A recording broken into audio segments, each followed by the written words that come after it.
بسم الله الرحمن الرحيم. الحمد لله رب العالمين، والصلاة والسلام على سيدنا محمد صلى الله عليه وسلم وعلى آله وصحبه وسلم. السلام عليكم ورحمة الله وبركاته. Naam, kila sifa kamilifu anastahili Allah aliyetukuka, Mola wa ulimwengu wote. Kisha sala na salam zimshukie au zimwendee kipenzi chetu Mtume Muhammad sallallahu alayhi wasallam, mtume ambaye alifikisha ahadi aliyopewa na Allah tabaraka wa taala.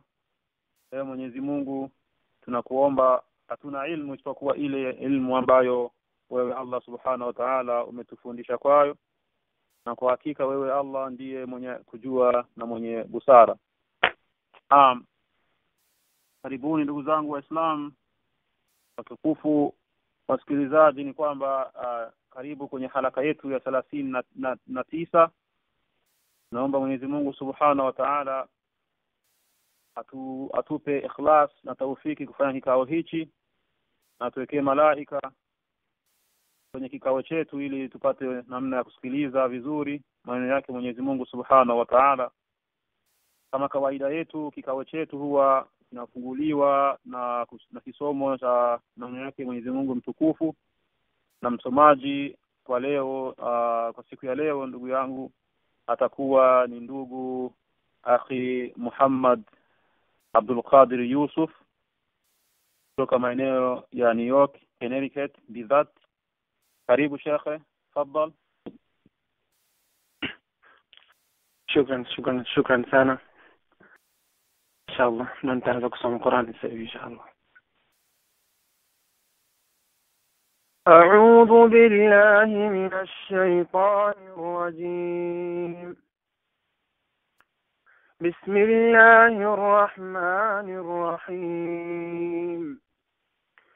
فأما من أوتي كتابه بيمينه فيقول هاؤم اقرءوا كتابيه إني ظننت أني ملاق حسابيه فهو في عيشة راضية في جنة عالية قطوفها دانية كلوا واشربوا هنيئا بما أسلفتم في الأيام الخالية وأما من أوتي كتابه بشماله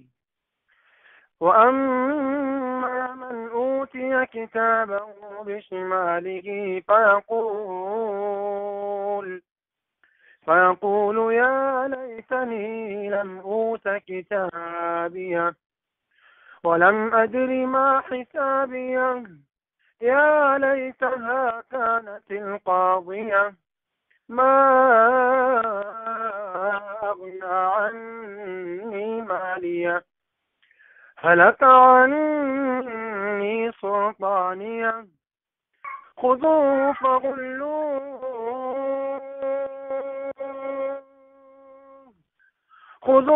فغلوه ثم الجحيم صلوه ثم في سلسلة ذرعها 70 ذراعا فاسلكوه 70 ذراعا فاسلكوه إنه كان لا يؤمن بالله العظيم ولا يحض على طعام المسكين فليس له اليوم هاهنا حميم ولا طعام إلا من غسلين لا يأكله إلا الخاطئون فلا أقسم بما تبصرون وما لا تبصرون إنه لقول رسول كريم وما هو بقول شاعر قليلا ما تؤمنون ولا بقول كاهن قليلا ما تذكرون تنزيل من رب العالمين ولو تقول علينا بعض الأقاويل لأخذنا منه باليمين ثم لقطعنا منه الوتين فما منكم من أحد عنه حاجزين وإنه لتذكرة للمتقين وإنا لنعلم أن منكم مكذبين وإنه لحسرة على الكافرين وإنه لحق اليقين فسبح باسم ربك العظيم صدق الله العظيم. بارك الله. نعم صدق الله العظيم. بارك الله فيك وفينا بالقرآن العظيم. نعم ndugu Muhammad Abdul Qadir Yusuf, shukran. Kwa hiyo tungeendelea na ajenda yetu kwa leo ni kwamba karibishe ndugu yetu mgeni wetu wa leo ambaye si mwingine ila ni Sheikh Almasi Omari. Kwa wale ambao simfahamu, Almasi Omari tulikuwa naye wiki katika halaka ya 25 akiwa akitutolea mawaidha kuhusikana na mada ya kiyama. Kwa hiyo kwa ufupi tu ni kwamba wengi wetu tunamfahamu na wale wasiomfahamu. Ndugu yetu ni kwamba ni mzaliwa wa Burundi, amesoma hapo Burundi, baadaye alitoka nje kwenda Misri kwenye chuo cha Azhar Sharif kuendelea elimu yake, na alhamdulillah alisoma huko zaidi ya miaka 10 na akamaliza masomo yake huko. Na alipofika hapa aliendelea pia kusoma ilmu ya mambo haya ya uchumi, finance, na akapata shahada ya MBA. Kwa hiyo mada hii ya riba, mambo ya pesa, ni mambo kwa kweli anayafahamu vizuri kwa sababu mambo ambayo alisomea. Kwa hiyo tungewaombeni inshallah tumfuate kwa makini ili tupate kumsikia kwa kile kiasi ambacho Mwenyezi Mungu kamjalia kwacho kwa siku ya leo. Kwa hiyo bila kupoteza muda nimkaribishe ndugu yangu na rafiki yangu Sheikh Almasi Omar. Naam Sheikh, fadhal, karibu. نعم. السلام عليكم ورحمة الله وبركاته. إن الحمد لله نحمده ونستعينه ونستغفره ونعوذ بالله من شرور أنفسنا ومن سيئات أعمالنا.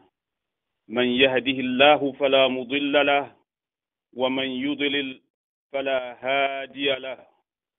وأشهد أن لا إله إلا الله وحده لا شريك له وأشهد أن محمدا عبده ورسوله.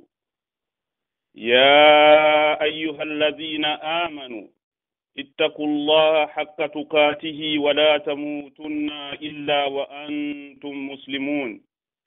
يا أيها الناس اتقوا ربكم الذي خلقكم من نفس واحدة وخلق منها زوجها وبث منهما رجالا كثيرا ونساء واتقوا الله الذي تساءلون به والأرحام إن الله كان عليكم رقيبا. يا أيها الذين آمنوا اتقوا الله وقولوا قولا سديدا يصلح لكم أعمالكم ويغفر لكم ذنوبكم ومن يطع الله ورسوله فقد فاز فوزا عظيما.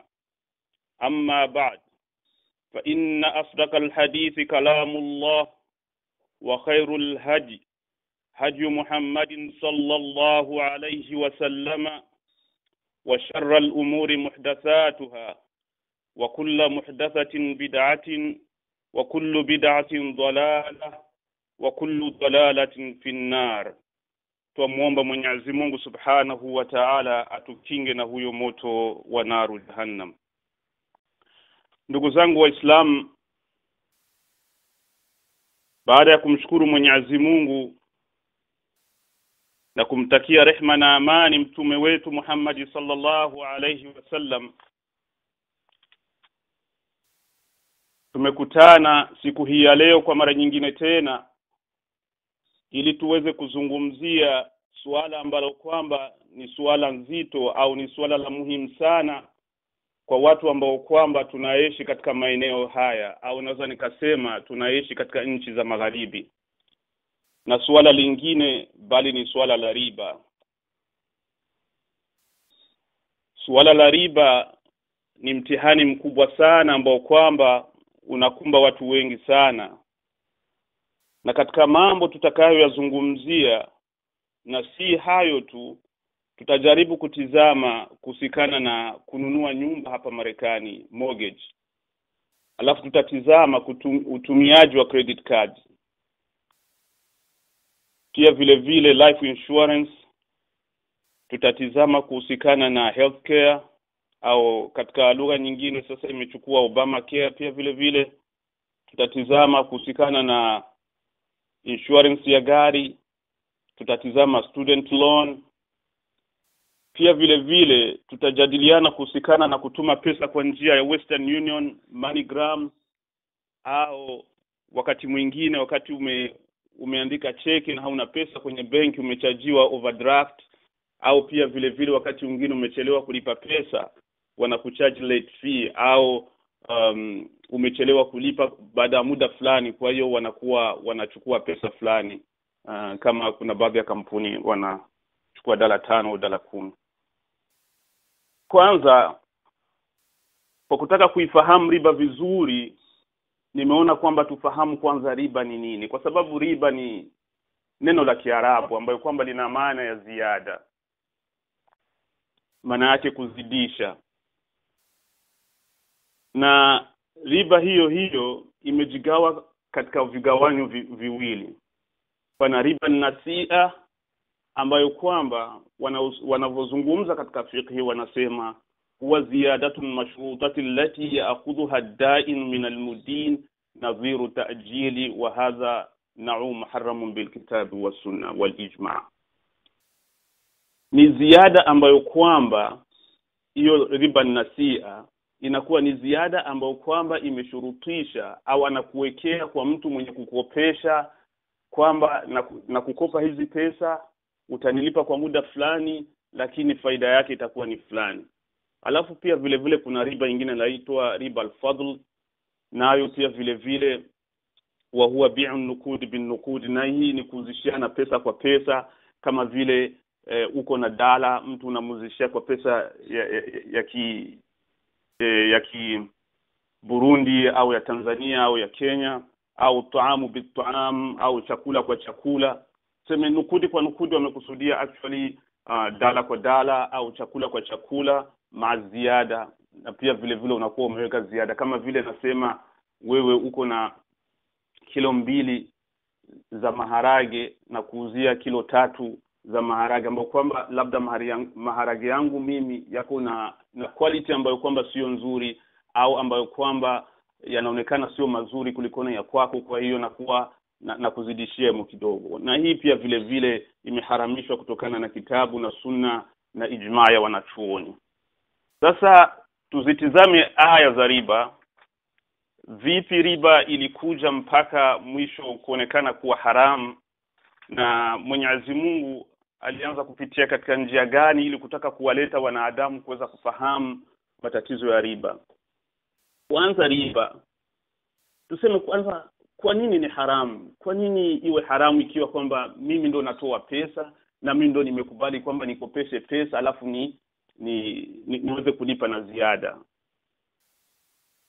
uharamu wa riba ila yake ni kwamba Uislamu unataka ufanye uchumi ule ambao kwamba sio kundi la watu fulani ambao kwamba wako na pesa wenyewe wataikaa tu bila kufanya kazi alafu waendelee wanakula kutokana na jasho ya watu wengine ambao kwamba wenyewe wanatumika. Wa anna lilinsani illa ma saa, haikuwa ya kila juu ya mwanadamu isipokuwa ale kwa kile ambacho kwamba alichochuma. Sasa hiyo kwanza ni sababu ya kwanza. Alafu pia vile vile sababu ya pili, Uislamu unapenda wanadamu kutumikana. Yaani mnakuwa pawe yale undugu, mapenzi, ujamaa, urafiki, watu kutumikana. Mimi na hivi unahitaji hivi nakupa, na wewe unahitaji vile nakupa, kama vile mshairi wa Kiarabu anavyosema annasu linnasi min badu wa min hadiratin ba'dun li ba'din wa in lam yash'uru khadam. Huo mshairi wa Kiarabu anataka kusema nini?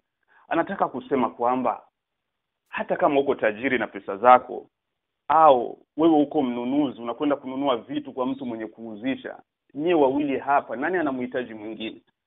Mwe wote wawili mnahitajiana. Wewe unahitaji ile bidhaa jamaa anauzisha, na mimi niko na pesa, na ule mwenye kuuza anahitaji pesa pia vile vile. Kwa hiyo hapa hakuna mwanamhitaji mwingine. Katika lugha ya Marekani wanasema win-win situation. Yaani kila mtu anakuwa amewin. Unahitaji chakula, nakupa chakula, ninahitaji pesa, unanipa pesa. Kwa hiyo tunakuwa tumebadilishana. Kwa hiyo ndio sunna ya dini yetu ya Kiislamu walikusudia kwamba kufanya uchumi ule ambao kwamba ni uchumi utakuwa unazunguruka. Maana yake leo uko maskini, panakuwa pako uwezekano insha Allah katika siku za baadaye na wewe ukawa tajiri. Halafu pia vile vile ule ambao kwamba tajiri siku nyingine pia vile vile naye akazungurukiwa na umaskini kidogo, akahisi ile hali. Kwa hiyo ikawa kama vile watilkal ayyam dawiluha baina an-nas, na katika yale masiku tunayazungurusha baina ya watu. Hizo ni katika sababu kubwa ambazo kwamba Uislamu umeharamisha kuchukua pesa kwa riba, kwa sababu wanataka kwamba kila mtu atumike au aweze kuchuma au uchukue risk. Maana yake uchukue tahadhari, maana uende kufanya biashara ya kuonekana kwamba unaweza kufaidika au ukahomba. Sio kwamba wewe umekopesha mtu unajua bana itakavyokuwa vyovyote lazima kwamba mimi nitapata faida kutokana na pesa ambayo kwamba nimemwazima fulani.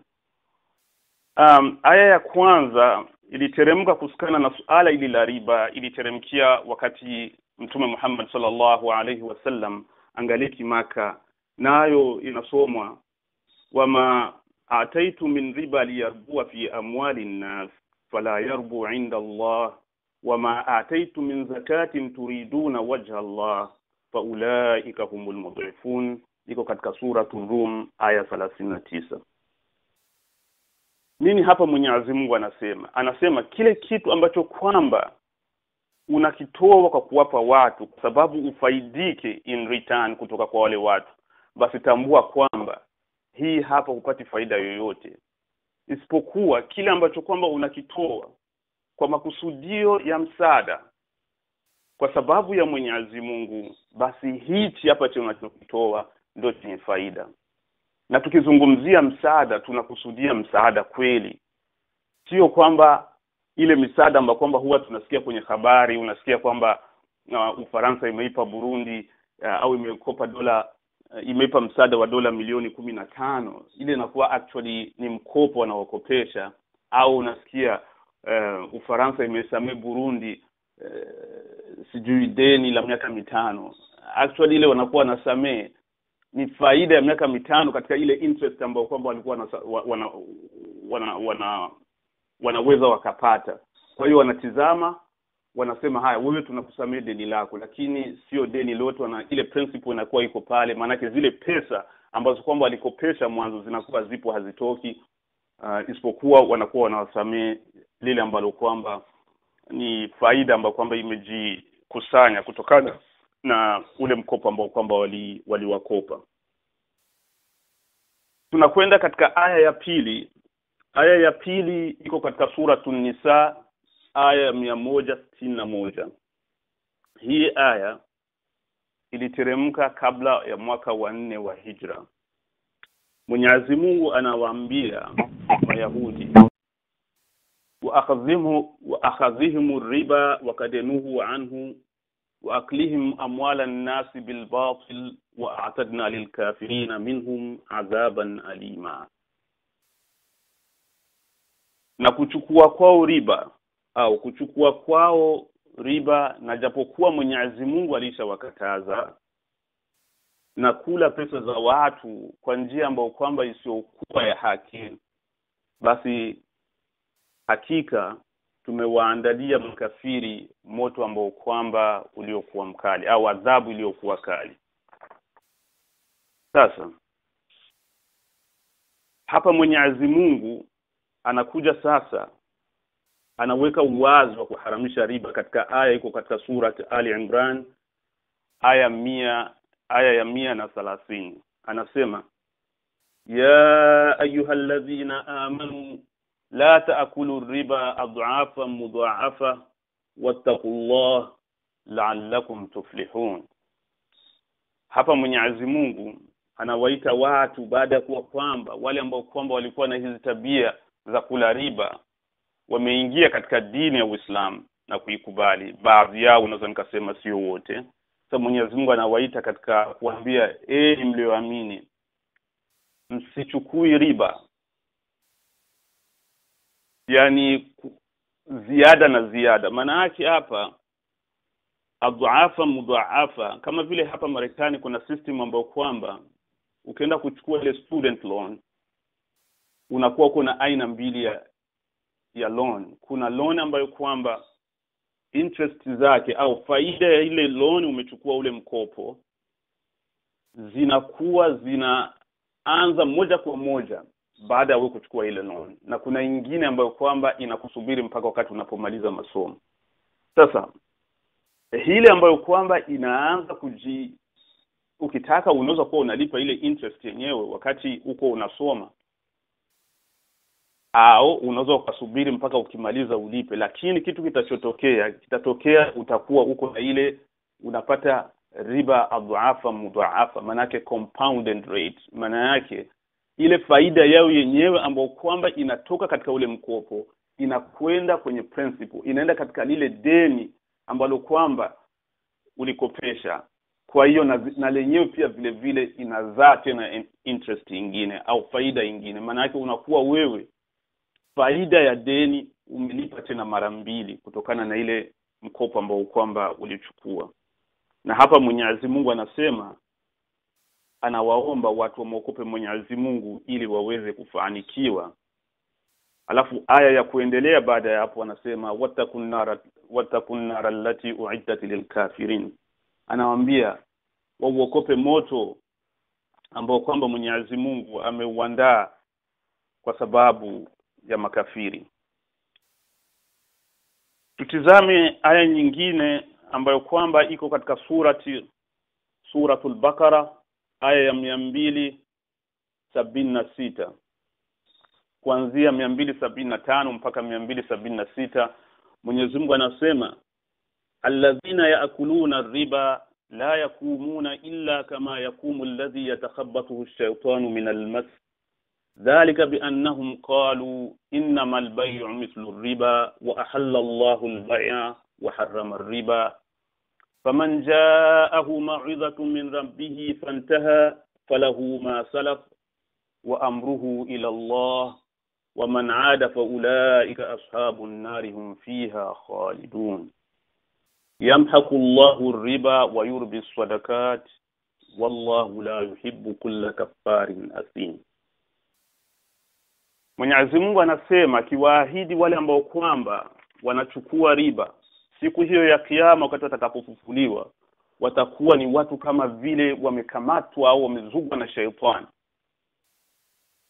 Kwa sababu gani? Kwa sababu wenyewe wamesema innamal bay'u mithlu riba. Waliendelea kuchukua riba na wakasema sisi hatuoni tofauti kuuza, kufanya biashara na riba, vyote tu ni sawa sawa kwetu tunavyoona. Lakini Mwenyezi Mungu anasema amehalalisha kuuza, kufanya biashara na akaharamisha riba. yule ambao kwamba mawaidha yatamfikia kufahamu kwamba riba ni haramu na kufahamu kwamba mambo ulikuwa ni unafanya ya riba ni haramu, basi lazima hapo usimamishe moja kwa moja. Ndugu zangu Waislamu, ukiitambua kama hii ni riba sasa hii, kutokana na hii aya anavyosema Mwenyezi Mungu Subhanahu wa Ta'ala, kama ulikuwa unafanya jambo lolote ambalo kwamba linahusiana na riba, kwa hiyo lazima usimamishe hapo hapo. Na yale ambayo kwamba uliyafanya kabla ya wewe kufahamu, basi itakuwa yako kwenye mikono yake Allah Subhanahu wa Ta'ala. Lakini sasa ukirejea baada ya mawaidha, ukirejea baada ya ukumbusho wake Mwenyezi Mungu Subhanahu wa Ta'ala na kufahamu, basi jua kama wewe utakuwa ni mtu wa moto naru jahannam, utakaa humo milele. Mwenyezi Mungu anaondoa baraka kwenye riba, bali anaiweka baraka kwenye sadaka, na Mwenyezi Mungu hampendi mtu ambaye kwamba kafarin athim. Hii ni sighatul mubalagha, yani mtu mwenye kufuru kila mara na mwenye kufanya madhambi sana kwa kuzidisha. Naam, endelee katika aya yetu nyingine, iko katika suratul Baqara kuanzia 278 mpaka 279. Anasema aje Mwenyezi Mungu Subhanahu wa Ta'ala, anasema ya ayyuhalladhina amanu taqullaha wadharu ma baqiya min ar-riba in kuntum mu'minin fa in lam taf'alu fa'dhanu biharbin min Allahi wa rasulihi wa in tubtum falakum ru'usu amwalikum la tadhlimuna wa la tuzlamuna. Mwenyezi Mungu anazungumza hapa akisema, enyi mlioamini, mwokopeni Mwenyezi Mungu na muache kabisa lile ambalo kwamba limebakia katika riba, ikiwa kama kweli mmeamini. Ikiwa kama hamtofanya hivyo, basi mjiandae vita ambayo kwamba upande utakuwa unapigana na wewe atakuwa ni Mwenyezi Mungu na mtume wake. Lakini ikiwa kama utatubia, basi wakurudishie ile pesa ambayo kwamba uliokopesha bila kuwa faida ndani yake. Usidhulumu wala usidhulumiwe. Hii aya iliteremka, kuna baadhi ya maswahaba wenyewe walikuwa na tumika katika mambo ya riba. Kwa hiyo wakati waliposlim,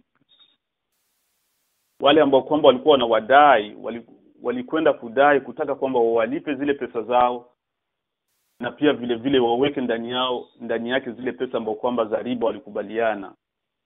Lakini wenyewe walisema hapana, hawawezi wakafanya hivyo, baada ya kwamba wenyewe wameshakuwa ni Waislamu na wanatambua kama riba ni haramu, Mwenyezi Mungu ameikataza. Walisema hawawezi wakalipa faida ambayo kwamba walikuwa wamekubaliana kwa sababu ni haramu. Na hii hapa inaonekana kwamba ikiwa kwamba umesaini na mtu kwamba anakudai na anakuwekea kwa faida juu yake, ule mkataba uko na haki ya kulipa zile ambazo kwamba alikukopesha tu bila kuweka na faida, na ni haki yako kabisa kuvunja huyo mkataba. Ilibidi walilazimisha hivyo, na ndio Mwenyezi Mungu akateremsha hii aya kusema ikiwa kama watataka ni hivyo, basi wenyewe wajiandae vita ambayo kwamba watapigana ni Mwenyezi Mungu na mtume wake, na upande wa pili watakuwa ni wenyewe. Sasa ikiwa kama sisi hivi tunaendelea tunatumika na riba, maana yake hapo ina maana kwamba upande wa pili uko unapigana na Mwenyezi Mungu na mtume wake. Ndugu zangu Waislamu, riba ni katika miongoni mwa madhambi makubwa yale ambayo kwamba Mtume Muhammad sallallahu alaihi wasallam alituambia tujikinge na mambo 7 ambayo kwamba yatahilikisha wanadamu siku ya kiyama. na hivyo ni kutokana na hadithi ya Abi Hurairah radhiyallahu anhu عن النبي صلى الله عليه وسلم قال اجتنبوا 7 الموبقات قالوا يا رسول الله وما هن قال الشرك بالله والسحر وقتل النفس التي حرم الله إلا بالحق وأكل الربا وأكل مال اليتيم وتولي يوم الزحف وقذف المحصنات الغافلات المؤمنات رواه البخاري ومسلم وأبو داود والنسائي. Kwa hiyo hapa Mwenyezi Mungu Mtume Muhammad sallallahu alaihi wasallam anaomba Waislamu wajikinge na mambo 7 ambayo kwamba yatahidikisha watu wengi siku hiyo ya kiyama. Miongoni mwa katika hayo mambo 7 alizungumzia kumshirikisha Mwenyezi Mungu, uchawi, kuua nafsi ambayo kwamba Mwenyezi Mungu ameharamisha ila kwa haki, na akasema pia vile vile na kuchukua riba. Kwa nini tuko tunazungumza kuchukua? Je, mwenye kuchukua na mwenye kutoa wote wako sawa? Mwenye kuchukua na ule mwenye kulipa riba, kutokana na hadithi ya Mtume Muhammad sallallahu alaihi wasallam alisema mwenye kulipa na mwenye kuchukua wote ni sawa sawa. Na mwenye na tukirudia katika hadithi nyingine pia vile vile ya Jabir ibn Abdullah, Mtume Muhammad sallallahu alaihi wasallam amesema Mtume amezungumza kwamba Mtume amemlaani mwenye kuchukua riba na mwenye anakuwa ni anawakilisha kwa wale wenye na mwenye kuandikia na mashahidi wawili, wote hawa wako katika dhambi sawa sawa kama ule mwenye kuchukua riba. Sasa tutizame suala ambazo kwamba ni suala za muhimu sana kwa sababu ya halaka hii. Suala nalo nitatizama hapa kutokana na hadith ya عن عبادة بن صامت قال رسول الله صلى الله عليه وسلم الذهب بالذهب والفضة بالفضة والبر بالبر والشعير بالشعير والتمر بالتمر والملح بالملح مثل بمثل سواء بسواء يدا بيد فإذا اختلفت هذه الأصناف فبيعوا كيف شئتم إذا كان يدا بيد. طيب, hii hadithi ya Mtume Muhammad sallallahu alaihi wasallam kutoka kwa Ubada ibn Samit anasema dhahabu kwa dhahabu na fedha kwa fedha na shairi kwa shairi na tende kwa tende na chumvi kwa chumvi, mfano kwa mfano, sawa sawa, bila kuzidisha mkono kwa mkono. Lakini ikiwa kamba mtauzishiana kwa tofauti, au ikiwa kwamba hivi vitu vitatofautiana kama vile dhahabu na fedha, basi uzisheni kama vile mnavyotaka, lakini kwa sharti iwe yadan biyadi, mkono kwa mkono. Sasa ndugu zangu Waislamu, naomba kwanza tuanze kulitizama kwanza suala la mortgage. Je, mortgage ni haramu au sio haramu? Kutaka kuifahamu vizuri mortgage ni kutizama hizi transactions za mortgage zinapatikana vipi. Ni kwamba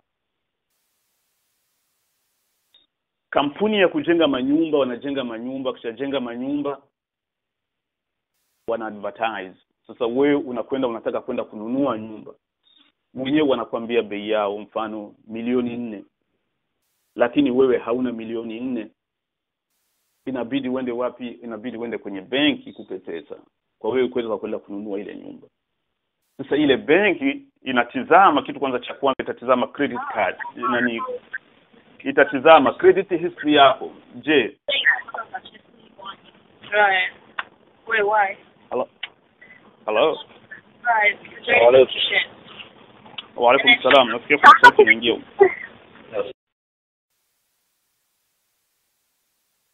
Naam. Kwa hiyo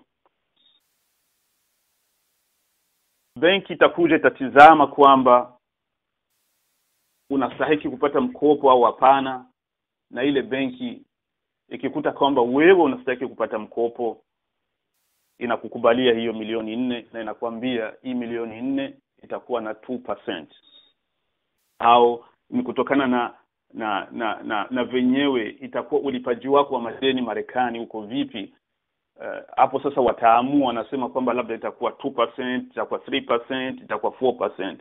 Mbele ya kukupa mkopo wowote hapa pako kitu wanaita, ndo wanarani ile credit, wanaita wanatizama risk ya kukopesha wewe. Je, uko katika wale watu ambao kwamba wanalipa vizuri au wako na hatari ya kutokulipwa deni lao?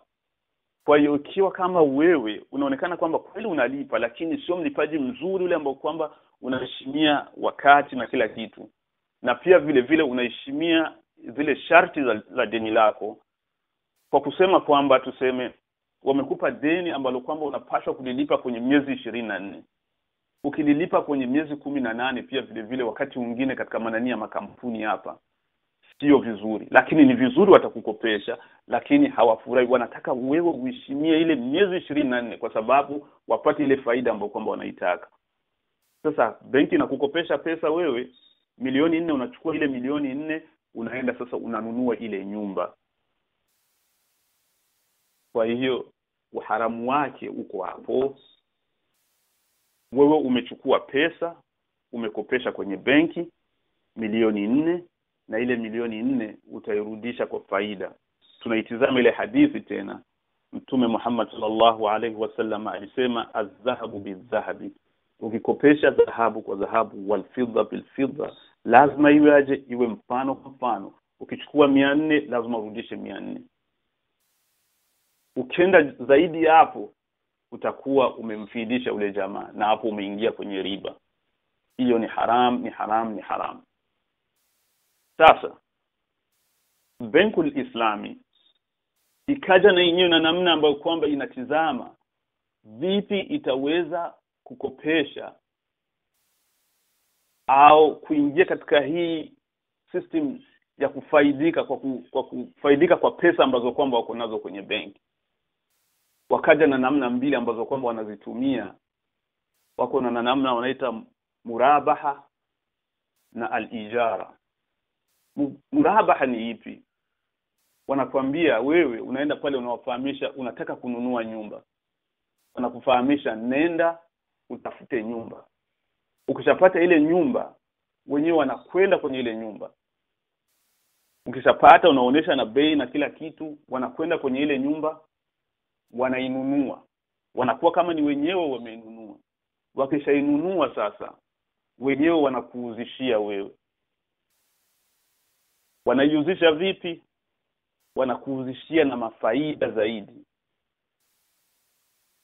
Sasa tofauti ya ile ya Islamic Bank na hizi benki za kawaida ni kwamba ile benki ya kawaida wanakuonesha kwamba kila mwezi utakuwa unalipa hizi na interest utalipa mpaka mwisho wa loan yako. Ikiwa kama utalipa on time, utakuwa unalipa kwenye ile tariki wamekwambia. Watakwambia mfano faida ambayo kwamba utalipa itakuwa milioni 1. Lakini Islamic Bank yenyewe inachukua, na wakati mwingine wanakuambia Islamic Bank kuna wakati inaweka pesa nyingi zaidi hata kama ungeenda kuchukua mkopo kwenye hizi benki za kawaida. Sasa wenyewe wanachukua ile, wanahesabu ile faida yao ambayo kwamba, au wanahesabu ile interest, wanaifanya kwenye miaka 30 alafu wanaiweka kwenye nyumba. Badala ya kuambia ile nyumba mwanzo ilikuwa ni milioni 4, wenyewe wanakuambia bwana, hii nyumba utakubali milioni 6, utailipa kwa miaka 30. Alafu wanakugawia kila mwezi zenye utakuwa unalipa. Tofauti tu ni kwamba Islamic Bank haikuchaji late fee, manake ukichelewa kulipa hawakuchaji. Lakini hizi benki za kawaida zinakuchaji. Lakini baadhi ya wanachuoni wako na tatizo pia vile vile na venye hii Islamic Bank inavyotumika. Ni kwamba Mtume Muhammad sallallahu alaihi wasallam alisema innamal a'malu binniyat, hakika vitendo vyote vinakuja kwa nia. Kama wale wa jamaa kweli walitaka kufanya business au walitaka kufanya biashara ya nyumba, wangechukua risk. Lazima wachukue risk, waende warangue ile nyumba alafu waiuzishe. Lakini wasingoji mtu ambaye kwamba hana uwezo alafu waende pale ndio wachukue advantage. Waone huyu ni mteja tayari, alishakuwa tayari, wenyewe wanaenda wananunua nyumba. Yani wewe umeiona nyumba unakwenda unainunua, ni kwa sababu hauna uwezo wa kulipa pesa za hapo za cash. kwa hiyo wanachukua advantage kwako.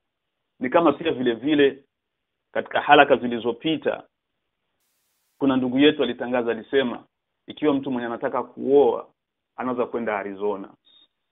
Sasa umekaa unatizama ukajiwaza, la subhanallah, mimi bana nimesikia kuna habari za wachumba huko Arizona, nifanyaje?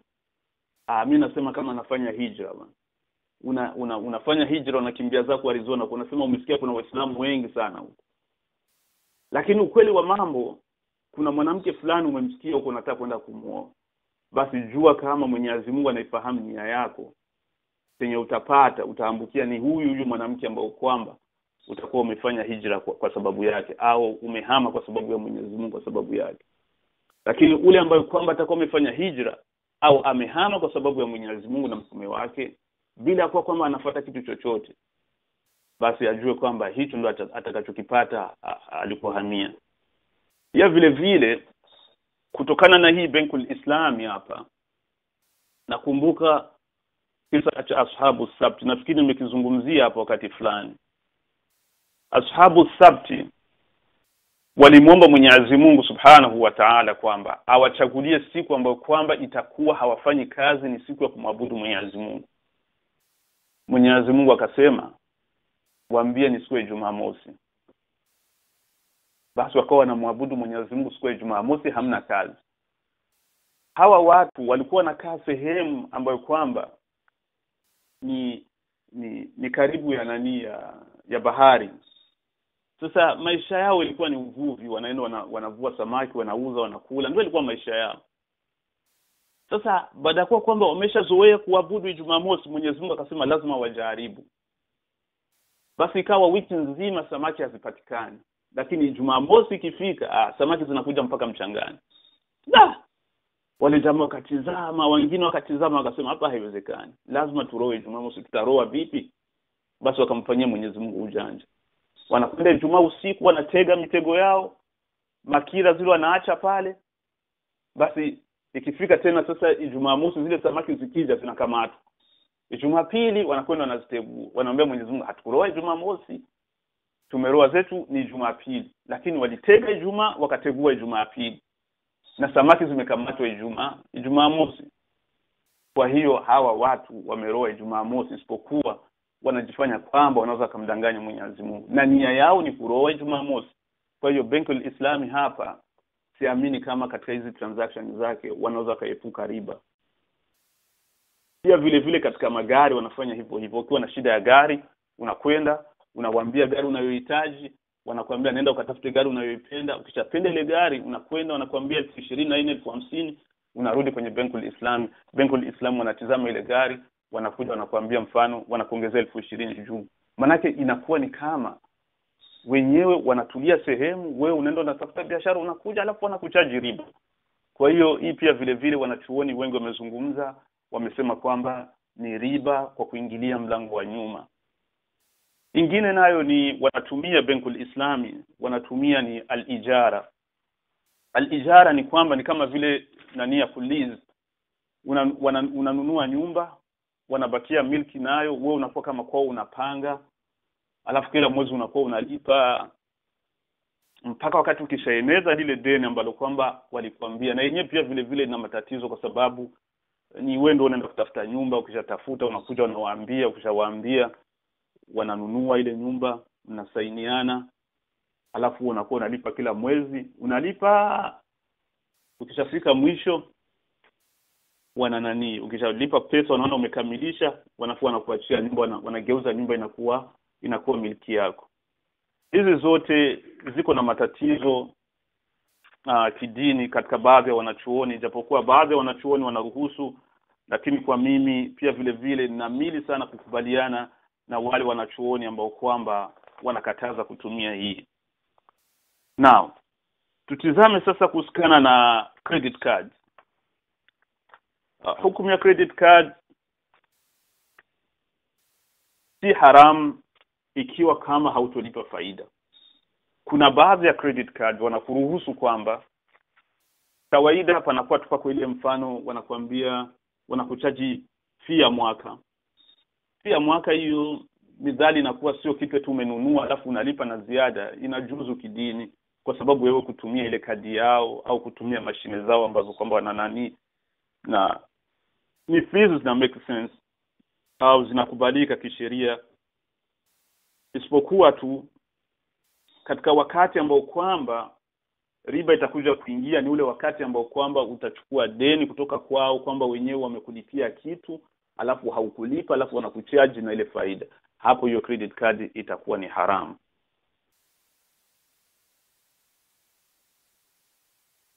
Pia vile vile katika kutafsiri hii hadithi, mfano umenani unakwenda kwa mtu unamwambia kukopeshe dhahabu, akikukopesha dhahabu hauna budi isipokuwa wewe lazima umrudishie dhahabu vile vile kama vile alivyokupa. Lakini ikiwa kama itakuwa ni dhahabu kwa pesa, haiwezekani kukopesha, lazima iwe mkono kwa mkono. Maana yake una exchange, unampa na yeye anakupa. Au mfano kuna transaction ambapo kwamba watu wanatumia MoneyGram. MoneyGram unachukua hapa unatuma pesa Burundi, unaweka hapa ni dolari, anaenda kule wanampa Marundi. Wamezungumza mashaikh, hadha la yajuzu, haijuzu kutokana na hii hadithi ya Mtume Muhammad sallallahu alaihi wasallam. Alisema fa idha ikhtalafat hadhihi al-asnaf fabi'u kaifa shi'tum idha kana yadan biyadin. Lazima iwe mkono kwa mkono. Sasa itakuwaje? Itajuzu vipi? Itajuzu ikiwa kama kabla wewe kutuma pesa Burundi kule unajua kama watampa kwa Marundi, lazima unaenda hapa unachukua zile pesa unazibadili kwa pesa za Burundi au kwa pesa za Kenya au za Tanzania, alafu sasa wewe sasa ndio unazipeleka zile pesa, wanatuma pesa, ikifika kule atachukua ni pesa zile zile za Kenya ambazo kwamba umetuma.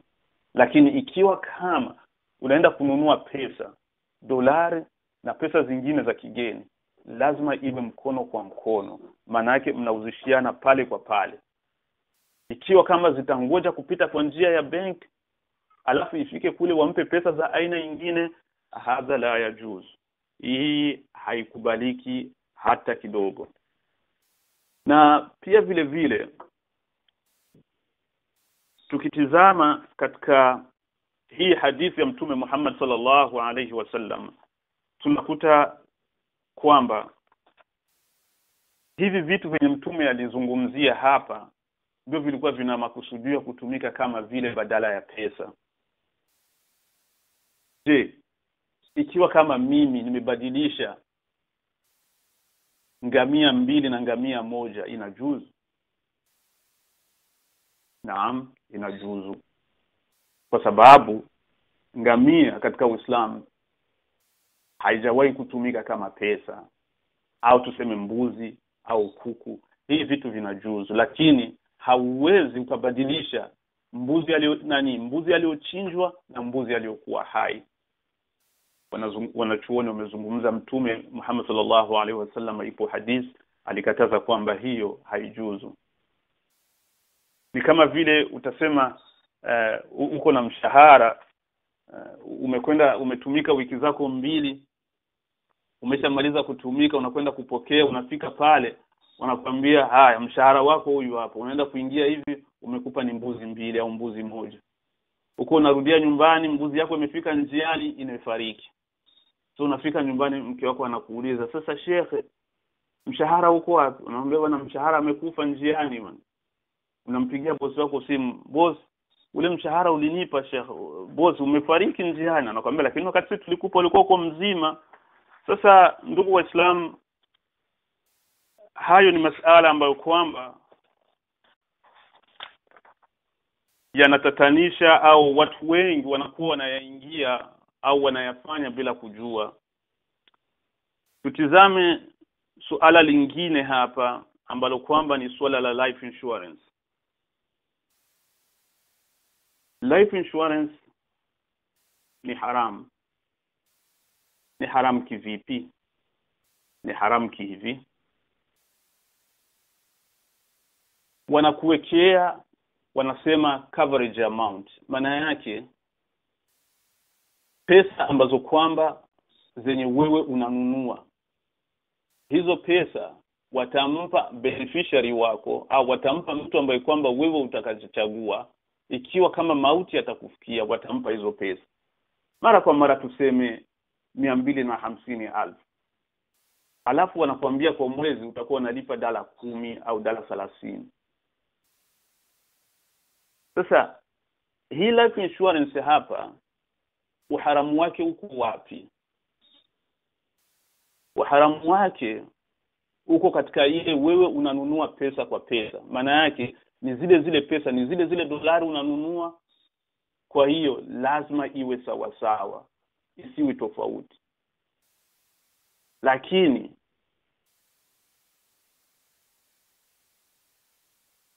na hakuna njia nyingine ambayo kwamba, kwa sababu yatakufa 250, wewe tuseme huenda wanakwambia 100 kwa mwezi, umelipa miezi 2-5, mauti yamekufika, unaenda mwenye amebaki huku mrithi wako anapewa 250. Hii haijuzu, kwa sababu hakuna kazi yoyote yenye wewe uliifanya kusema kwamba jamaa akupe pesa zote hizi. Hii ni haram na inamhilikisha mtu kuingia katika moto wa naru jahannam. Mwenyezi Mungu atukinge nao. Tutizame health insurance ambayo kwamba tunanunua kwa kwenda kutibiwa, au katika lugha nyingine tunasema Obamacare ambayo kwamba imeanza hivi karibuni. Pia vile hii dini haijuzu. Vipi haijuzu?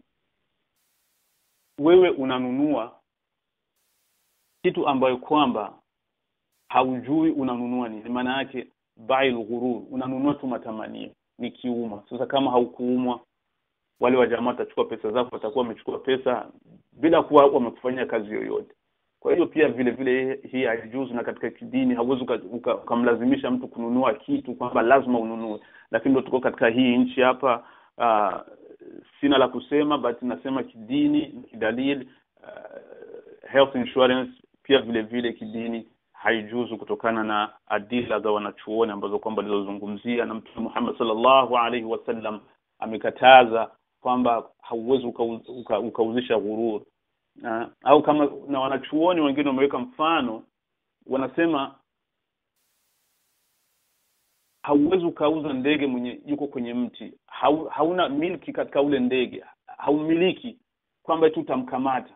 Unasema na kuuzishia ule ndege uko pale juu kwenye mti $200 au $50. Ule ndege sio wa kwako, na hata ikiwa kama unaweza kumkamata ndege mwingine wa jina lile atakuwa sio yule ambaye kwamba ulimuuzisha pale kwenye mti. Kwa hiyo ndio wanachuoni wa fiqh wamechukua wakapimanisha, wakatua mfano, ni kama vile mtu anauzisha samaki yuko kwenye maji, sio kwenye maji ambayo kwamba wewe yako kwenye miliki yako, lakini wanazungumzia kwenye bahari, kwenye mto ambao kwamba iko nje ya miliki yako. Na ikiwa hata kama utakwenda kukamata samaki anafanana na yule, hatakuwa yule samaki ambao kwamba ulimuuza, atakuwa ni samaki mwingine. Kwa hiyo wameharamisha kabisa, hauwezi ukauza samaki yuko kwenye maji wala ukauza ndege ambayo kwamba iko hewani, na ndio wamefananisha hizi biashara za life insurance na mambo mengine. Na pia vile hiyo ina apply kwenye auto insurance, like assurance ya gari, pia vile inakuwa ni hivyo. Sasa tutizame suala la student loan. Je, student loan pia vile wanachuoni wote bil ijma wamekubaliana kwamba ni haram kuchukua student loan au kukopesha pesa kwa sababu usome. Imeharamishwa, haijuzu, kwa sababu ile pesa unakwenda kuichukua baadaye utalipa na faida. Hakuna dalili yoyote ambayo kwamba itaruhusu, japokuwa baadhi ya wanachuoni wanataka kuweka ile kusema kwamba ni ilmu, mtu anakuwa anatafuta atafanyaje, lakini watu wanakuambia, wanachuoni wengi bil ijma kwa ujumla wamekuja na wamekubaliana kwamba kukopesha pesa kwa sababu ya kusoma haijuzu. Kwa sababu kuna faida ndani yake. Tutizame kutuma pesa kwa njia ya Western Union. Kutuma pesa kwa njia ya Western Union ni inajuzu kwa sababu naweza nikuzungumzia kutokana na Burundi, na nimezoea pia vile na Misri na baadhi ya nchi zingine. Ukituma pesa kwa dala, ukienda kule wanakupa kwa dala. hii inajuzu kabisa kisheria, haina matatizo ndani yake. Matatizo ni yako ni kwa MoneyGram ikiwa kama unatuma pesa nje ya Marekani. Ikiwa kama unatuma pesa nje ya Marekani, MoneyGram kidini haijuzu, kwa sababu unatuma pesa dola, wakaenda pale kwenye counter, au wakati wanakwenda kuchukua pesa wanawapa pesa kutokana na ile currency na zile pesa za ile nchi ambayo kwamba ule mtu umemtumia pesa, na hii wanachuoni wamekataa kabisa, la yajuz. Jambo lingine ni kama vile wanaita overdraft ni kama vile hapa umefungua konti, na ile konti unakuwa uko na pesa. Sasa umeandikia mtu check, unampa pesa ambazo kwamba hazimu. Benki yako inakubali, inalipa zile pesa, lakini wanakuchaji pesa kadhaa kama vile $30, $20, kwa sababu uliandika cheki ya hali ya kuwa wewe hauna pesa. Hii pia vile vile zile pesa hazijuzu, na hii imeleta tatizo Uingereza. Kuna baadhi ya kuna benki fulani waive hizi pesa, imetolea hizi pesa Waislamu, kusema kwamba kwa Waislamu wamewatolea ikiwa kama wataenda kujiunga na benki hiyo. Kwa hiyo kuna baadhi ya watu wamekasirika pale Uingereza, wamesema kwamba na wenyewe wanahitaji wabadili dini yao kwa sababu wapate hivyo, wanaona kama vile wamepaguliwa. Lakini kidini haijuzu kabisa, kwa sababu Mwenyezi Mungu Subhanahu wa Ta'ala amezungumza, amesema waman kana dhu usratin, na ikiwa kama mtu atakuwa kwenye matatizo, fanadhiratun ila maisara, mpe muda, mpe fursa mpaka wakati Mwenyezi Mungu atapomfanyia wepesi kuweza kulipa hilo deni. Na hii pia vile vile inakamata kutokana na late fee, au zile pesa ambazo kwamba mtu amechelewa kulipa bili yake wanamchaji. Naam, tutizame hadithi nyingine hapa ya mtume wetu Muhammad sallallahu alayhi wasallama. Alizungumzia nini kuhusu riba, uhatari wa riba na dhambi yake kubwa jinsi ilivyo. Hii kutokana na hadithi ya عن عبد الله حدثنا أبو بكر بن إسحاق عن النبي صلى الله عليه وسلم قال الربا 73 بابا أيسرها مثل أن ينكح الرجل أمه. Yani Mtume Muhammad sallallahu alaihi wasallam amesema riba iko na milango 73, na mlango mwepesi katika hiyo milango yote ni kama vile mtu anakuwa amemuoa mama yake. Ndugu zangu Waislamu, hatuna budi isipokuwa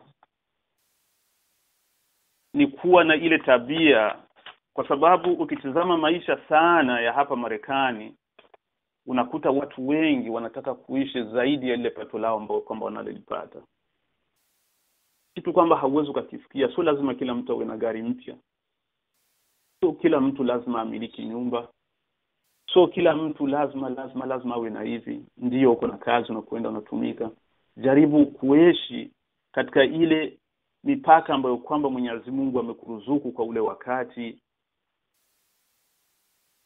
kwa sababu riba ni dhambi ambayo kwamba inahilikisha, ni dhambi ambayo kwamba inaleta ufukara, ni dhambi ambayo kwamba pia vile vile katika dunia yako unaweza kuipoteza hivi uko unaiona. Tutizame hadithi ya mtume wetu Muhammad sallallahu alaihi wasallam, anasema kila kiwiliwili ambacho kwamba kimekula haramu, basi moto wa kiwiliwili, yani sehemu yake ya kwanza kiwiliwili hicho ni moto wa naru jahannam. Pia vile vile riba inaweza kusababisha dua zako kutokukubaliwa na Mwenyezi Mungu, na hii ni kutokana na hadithi ya ule Arabi. Alikuwa anatembea, yuko na matatizo mengi sana, yuko ash'atha akbara, ana vumbi nyingi, amechoka, lakini sasa alikuwa na matatizo, yuko anamuomba Mwenyezi Mungu amweze kumtoa katika matatizo yake. Lakini matatizo ambayo kwamba alikuwa nayo ni kwamba nguo alizokuwa alizivaa ni za haramu, chakula ambacho kula ni cha haramu. Sasa mtume anastaajabu, huyu mtu anafikiri Mwenyezi Mungu atamjibu vipi? Mwenyezi Mungu hawezi kumjibu. hili ni suala ambalo kwamba tujaribu sana kabisa tujiepushe, kwa sababu mtume wetu Muhammad sallallahu alayhi wasallama alisema laysa al-ghina an kathrati al-ard walakin al-ghina ghina an-nafs, kwamba utajiri sio kuwa na mali mengi sana, lakini utajiri uko kwenye nafsi ya mtu. Maana yake kutosheka ni kitu cha lazima sana. Lazima tujaribu kutosheka. Kitu kama hatuwezi kukifikia, tusubiri mpaka ule wakati ambao kwamba Mwenyezi Mungu atakuwa ameukadiria kwetu kuweza kufikia kitu hicho. Lakini ndugu zangu Waislamu, kwa kumalizia, nataka niitizame hapa hadithi ya Abi Sa'id al-Khudri radiyallahu anhu. قال رسول الله صلى الله عليه وسلم الذهب بالذهب والفضة بالفضة والبر بالبر والشعير بالشعير والتمر بالتمر والملح بالملح مثل بمثل يدا بيد فما زاد أو استزاد فقد أربى الأخ والمعطي فيه سواء. Hapa Mtume Muhammad sallallahu alaihi wasallam baada ya kuzungumzia aina ya pesa anasema fedha, dhahabu, fedha, shairi na tende na chumvi, lazima ikiwa kama mnabadilishana ni sawa kwa sawa, hii sizidi wala ile sizidi nyingine. Ikiwa kama ule mwenye atazidisha, basi ajue kama ameshafanya riba, ambayo kwamba mwenye kuchukua na mwenye kutoa wote wako sawa sawa, hawatofautiani dhambi yake.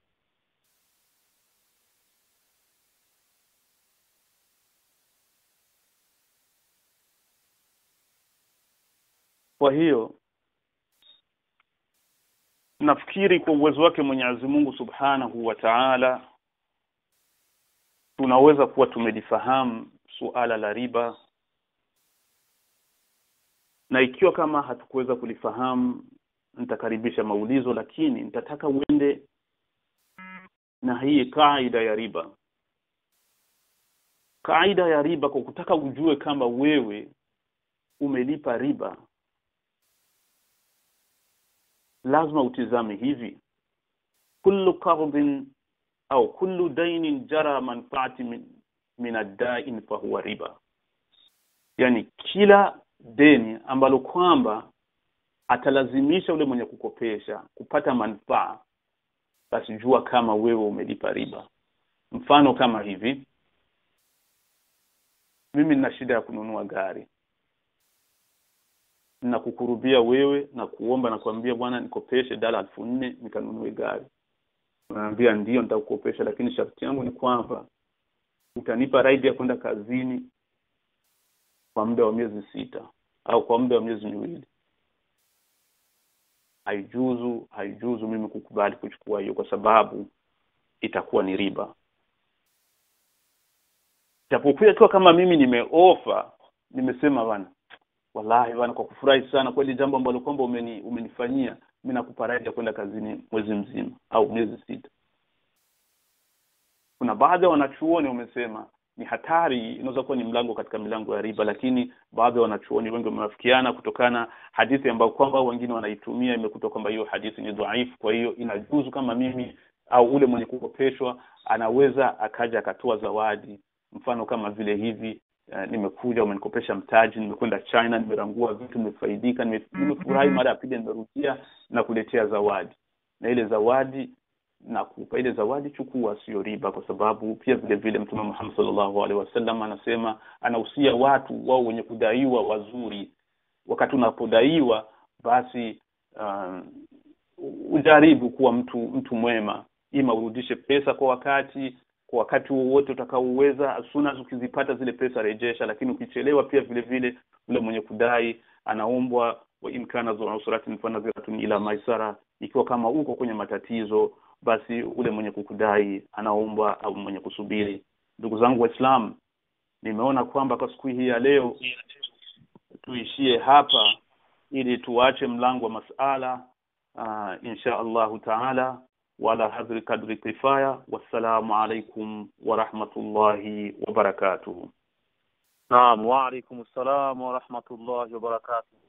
Naam Sheikh, shukran, nashukuru sana kwa muda wako ambao umejitolea na pia kwa kuzungumzia swali zima la riba, kwa kwamba ni swali ambalo kwamba linatatiza sana hasa sisi ambao tuko nchi hizi za magharibi. Kwa hiyo inshallah kama kawaida yetu, kabla sijapokea maswali, kuna maswali ambayo tayari nimeshapokea, lakini ningependa kuwafahamisha ndugu zangu ambao tuko nao hivi sasa kwenye line ni kwamba kawaida yetu huwa line zinasalia kwenye mute, na ikiwa utakuwa na swali unaweza kutumia namba zifuatazo kutuma ujumbe mfupi tu kwamba una swali. Tutafungua line yako ili uulize swali lako kwa Sheikh direct moja kwa moja, au unaweza kutuma swali lako kwa kutumia message, tutakusomea tukasoma swali lako ili Sheikh alisikie vizuri, au unaweza kutumia kwa wale ambao wameingia kwenye conference kutumia computer, unaweza kutumia chat na inshallah tutapata ujumbe wako na tutasoma kwa Sheikh ili ninapate kujibu swali lako. Naam, swali la kwanza ndugu zangu Waislamu ni kwamba natoka kwa ndugu yetu Taha Suleiman kutoka Canada. Naam Sheikh, karibu, ndani yako iko wazi sasa. Rahmatullahi wa barakatuh. Wa alaykum salaam wa rahmatullahi wa barakatuh.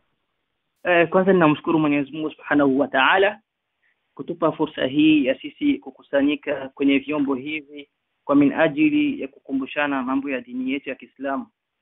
Pili, ninamshukuru Sheikh wangu Sheikh Umar kunipa fursa hii adhim ya kuweza mimi kuuliza.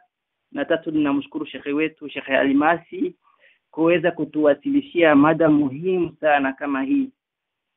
Kwa sababu wanasema man la yashkuru nas la yashkuru Allah, asio washukuru watu hawezi kumshukuru Mwenyezi Mungu Subhanahu wa Ta'ala. Naam. Nimemfuata Sheikh vizuri katika mada yake na nimefaidika sana, mashallah. Mada ilikuwa nzuri sana na nimepata kufahamu msimamo wa Sheikh kuwa yeye kabisa na ametoa dalili ambazo ziko wazi min alkitabi wa sunna. Kweli riba ni haram na ni moja katika madhambi makubwa. Hata Imam Zahabi ameitaja katika kitabu chake kinaitwa Al-Kabair, akaiweka riba katika kabira ya 12 ya 12 yani. Kwa hiyo swali langu ni kwamba tumefahamu kuwa riba kweli ni haramu, hakuna mjadala kwa hilo. Mimi swali langu nilikuwa nataka kuulizia kwa wale wanafunzi ambao wanasomea mambo ya financial.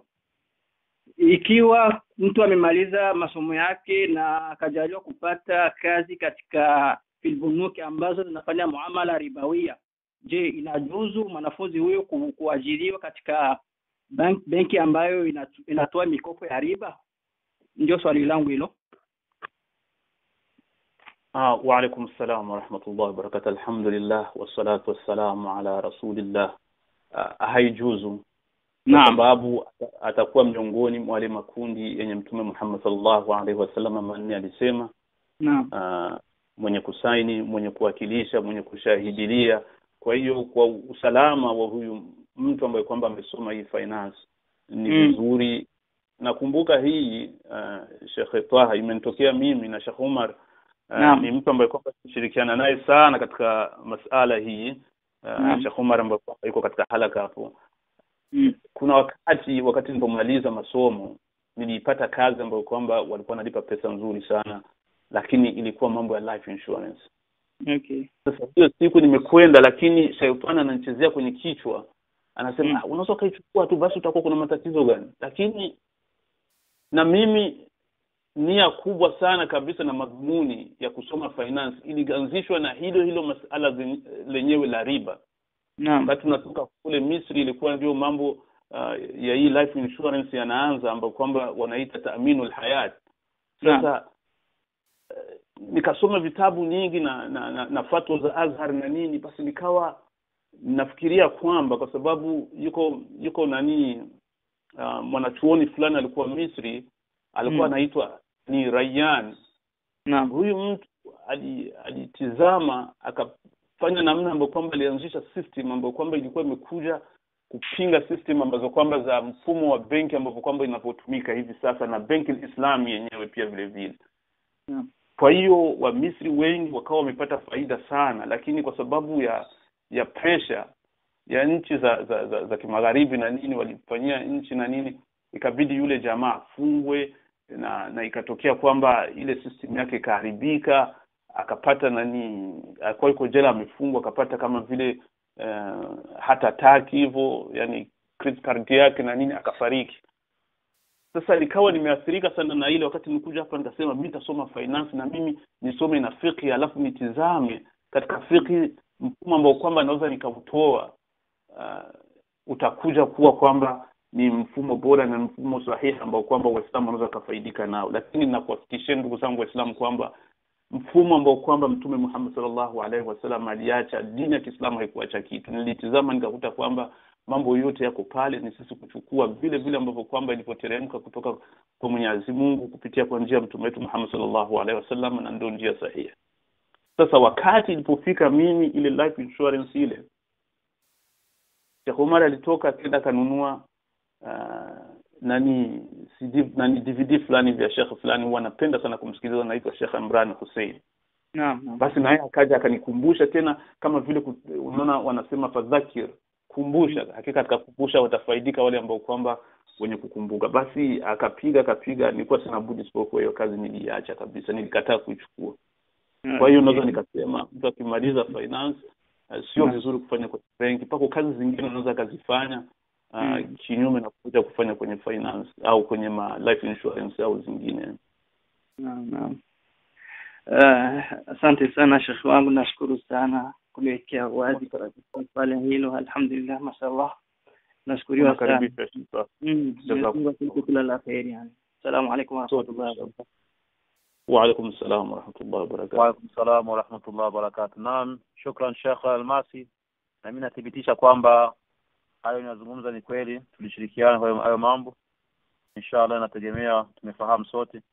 Naam, swali la kufuata linatoka kwa ndugu yetu Msabah. Karibu, fungue line yako. Naam, karibu. Assalamu alaykum wa rahmatullahi wa barakatuh. Wa alaykum assalam wa rahmatullahi wa barakatuh.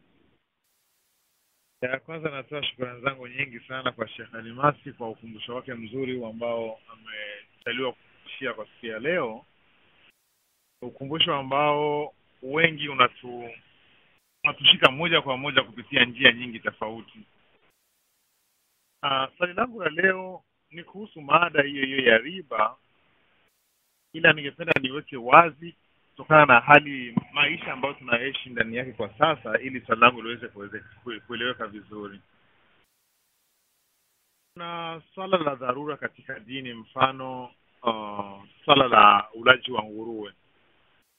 Tumekatazwa katika dini kula nguruwe moja kwa moja kabisa, lakini baadhi ya wanaziona wanatuambia ukiwa umezidiwa kabisa unaweza ukala ile kidogo ila usishibi, ili uweze kufika sehemu ya pili za kupata chakula safi. Naam. Ukija kwenye riba ama katika mfumo wa maisha ambao tunaishi katika nchi hii, kuna sehemu zingine hapo hakuna usafiri ule wa umma. Usafiri lazima uwe na gari yako. Na ikiwa kama unaishi sehemu kama hiyo hamna usafiri wa umma na unahitaji gari angalau ya dola 1,000, 1,500, 2,000, na huna hiyo pesa ya kununua hiyo gari 1,000 ama 2,000 ama 3,000, hakuna hiyo dharura ambayo tumeambiwa kwenye nguruwe inaweza kawa ina apply kwenye hili swala riba, kuchukulia maisha ya sehemu nyingine ambapo watu wanaishi hakuna usafiri, public transportation. Basi ndio swali langu hilo. Alhamdulillah wassalatu wassalam ala rasulillah. Sheikh Musabah, kwa mimi hapo naweza nikasema kwanza, huwa mara nyingi huwa najibu watu nasema mwogope Mwenyezi Mungu kiasi na ule uwezo wako ambao utakuwa nao. Maana ya kusema hivyo ni kwamba wewe ndio utajua vipi unataka umche Mwenyezi Mungu, umuogope Mwenyezi Mungu. Kwa maana hii unaweza ukahama ukaenda sehemu ambayo kwamba pako public transportation. Hiyo ni njia ambayo kwamba unaweza kutizama. Unajua kitu naweza nikasema, usiwe mwepesi sana wa kujipa haki kusema kwamba bwana mimi nimetafuta namna yote ya kuoa nimeshindwa na nini, kwa hiyo hivi naweza nikafanya hivi, au nimetafuta pesa nimeshindana. Maana kama vile unataka kuweka katika namna fulani responsibilities kwa Mwenyezi Mungu. Kujipa reason. Wewe uko katika yale matatizo, umeshanisikiliza. Kama wewe uko katika yale matatizo Mwenyezi Mungu anaona, lakini wewe kwanza kama mwanadamu ulitafuta njia ngapi za kutaka kuepuka kuonekana kwamba kuingia katika ile riba? Ikiwa kama kweli umetafuta tagari 1000 na hauna hizo pesa, je, hauna jamaa unaweza kaazima? Unaona, kuna kisa kilimtokea mtu alinielezea, kilikuwa ni kisa cha ajabu sana. Huyu mtu alikuwa anaogopa kutumia riba, lakini alikuwa hana pesa na ana shida kununua gari. Hichi ni kisa na kuambia kilitokea, na mimi ni shahidi wa hichi kisa. Na huenda kuna mtu mwingine yuko katika halaka nasikia hii halaka, yuko shahidi wa hichi kisa. Ule mtu alikwenda akazungumza na huyo mtu wa dila. Huyo mtu wa dila akaonekana kwamba jamaa kweli ile gari ameipenda, lakini hana pesa za kuenea. So, ule mtu wa dila hapo sasa, wale watu wa dila ndio wanachukua kwanza advantage, anachukua avantage ya mtu, anaona sasa huyu jamaa hana pesa na nini, akazungumza akamwambia basi bana, japokuwa nimekirahi kuchukua hili jambo, nakubali riba hivyo hivyo. Na mimi nitafutie kama kuna benki inaweza kanipa mkopo. Ilikuwa ni gari nimeshatumika, sukari mpya. Ile benki, ule jamaa akamfanyia mipango akapata benki, lakini baada kumuona ule mtu kwamba ni mtu anaonekana mtu yuko correct, yuko responsible, yuko na nini, akafanya venye alimtafutia nani mkopo ambao kwamba utakuwa na muda mfupi, alafu atalipa, lakini patakuwa faida nyingi sana. Karibu kama vile mwaka 1.5 hivi itakuwa kama vile $2,000. Na hizo katika benki za Marekani ni pesa nyingi sana. Ikabidi ule mtu akawa amekubali, lakini akakaa chini anamuomba Mwenyezi Mungu, anasikitika kwa lile jambo, anamuomba na nini. Ikafika siku ya kwenda kuchukua ile gari, akatafuta mtu wa kumpeleka kule. Ule mtu akawa hana wakati, akamtafutia rafiki yake ambaye kwamba hazoeani naye kwa kwenda kuchukua hiyo gari. Huyo rafiki yake akampeleka huko. Wakati alipofika, uzuri wa bahati, hao watu wawili kweli hawakuwa ni warafiki, lakini walikuwa wanajuana msikitini, wanakutana msikitini, wanasali pamoja. Sasa ule mtu akafika pale kwa dila, alikuwa hajasaini makaratasi, akaenda kaleta, anamuelezea sasa, bwana, deni lako ndio hili hapa, na ukilipa mpaka mwisho zote zitakuwa mpaka hapa. Yule ambaye kwamba alimpeleka yule akamwambia, bwana, ngoja kwanza mara moja tuone hapa unasemaje. Na alikuwa kama vile amekaa pembeni ile, hataki kusikia habari azimuhusu, lakini akaona hapana, hizi habari zinanihusu, niko Muislamu na huyu jamaa ni Muislamu. Akatizama akamwambia, bwana, itakuwa je, nipe kwanza hizo karatasi nione. Akatizama akamwambia, bwana, akamuuliza yule mwanamke, unasema aje ikiwa kama utalipa cash? Yule mwanamke akamwambia, mkilipa cash si ndio itakuwa vizuri, na ili deni lote itakuwa hakuna, maana yake itakuwa hizo faida zote zimetoka. Kama ule jamaa akasema basi utalipa cash. Ule mwenye amepelekwa anashangaa, huyu jamaa ameleta, mimi hata hatujui, tunajuana tu ni msikitini, tunakutana msikitini sometimes na nini. Akakaa kimya. Jamaa akamwambia, bwana, ule mwanamke subiri, nisubirini hapo. Akatoka hivi akaenda benki, akarudi, akaja na pesa cash, paka hesabu akalipa. Jamaa anatoka nje analia. Sasa kwa mimi kusema hivyo, Sheikh Musabah, ni kwamba mara nyingi usiwe mwepesi sana kukimbilia kwenye maasi. Tizama njia zote, muombe Mwenyezi Mungu. Mwenyezi Mungu anakuambia, wa man yattaqillaha yaj'al lahu makhraja. Ikiwa kama utamwogopa Mwenyezi Mungu kweli kabisa, Mwenyezi Mungu atakupa njia kutokea yeye. Yeye mwenyewe amekuweka katika ile njia, na yeye ndo anajua sehemu atakayokutokea, na utatoka bila wewe ulikuwa hautumaini msegonde mbili. Yani ulikuwa hata hauoni njia iko wapi, lakini nakuhakikishia kama unaweza ukatoka. Kwa mimi naweza nikasema ikiwa kama sasa kuhama haiwezekani, hakuna njia yote inawezekana, hapo ndio umeingia katika hiyo dharura sasa. Lakini siwezi nikakwambia kwamba nenda uchukue riba, siwezi nikakwambia hilo neno. Nakwambia tu wewe mche Mwenyezi Mungu kiasi na ule uwezo ambao kwamba utakuwa nao. Ikiwa kama kwa ule wakati kumwogopa kwako Mwenyezi Mungu utaonekana kwamba uchukue ile loan na hali ya kuwa unamwogopa Mwenyezi Mungu, basi nenda ufanye. Na Mwenyezi Mungu anajua ziada. Sijui kama nitaka tuongeze tena au uko na niongeza kwenye hapo, inshallah tutizame, lakini hivyo ndio nimeweza kujibu swala lako inshallah, na Mwenyezi Mungu anajua zaidi. Na Sheikh Alimasi, majibu yako wazi, yanaeleweka, hayana shaka, nimekuelewa vizuri sana. Nashukuru sana Sheikh. Al-afia sidi.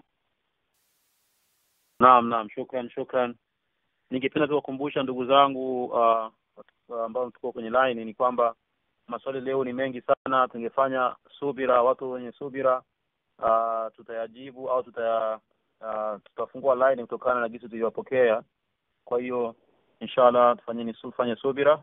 Ya Sheikh yuko hapa Marekani, kwa hiyo muda utapatikana inshallah biidhnillah. Naam. Swali linakufuata linatoka kwa ndugu yetu Sheikh Yunus. Ngoja nifungue line yako.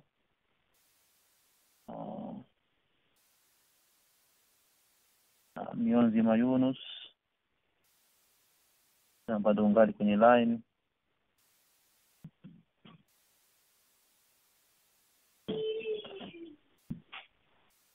Inaonekana ameshatoka kwenye line, kwa hiyo akirudi inshallah tutampa nafasi. Swali ni kufuata, tuendelee kwenye mtu wa 4.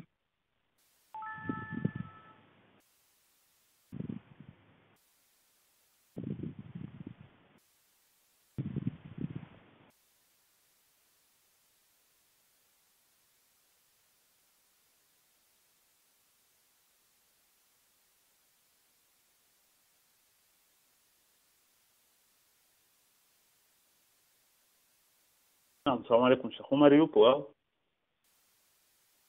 Hello? Assalamu alaykum. Sheikh Umar.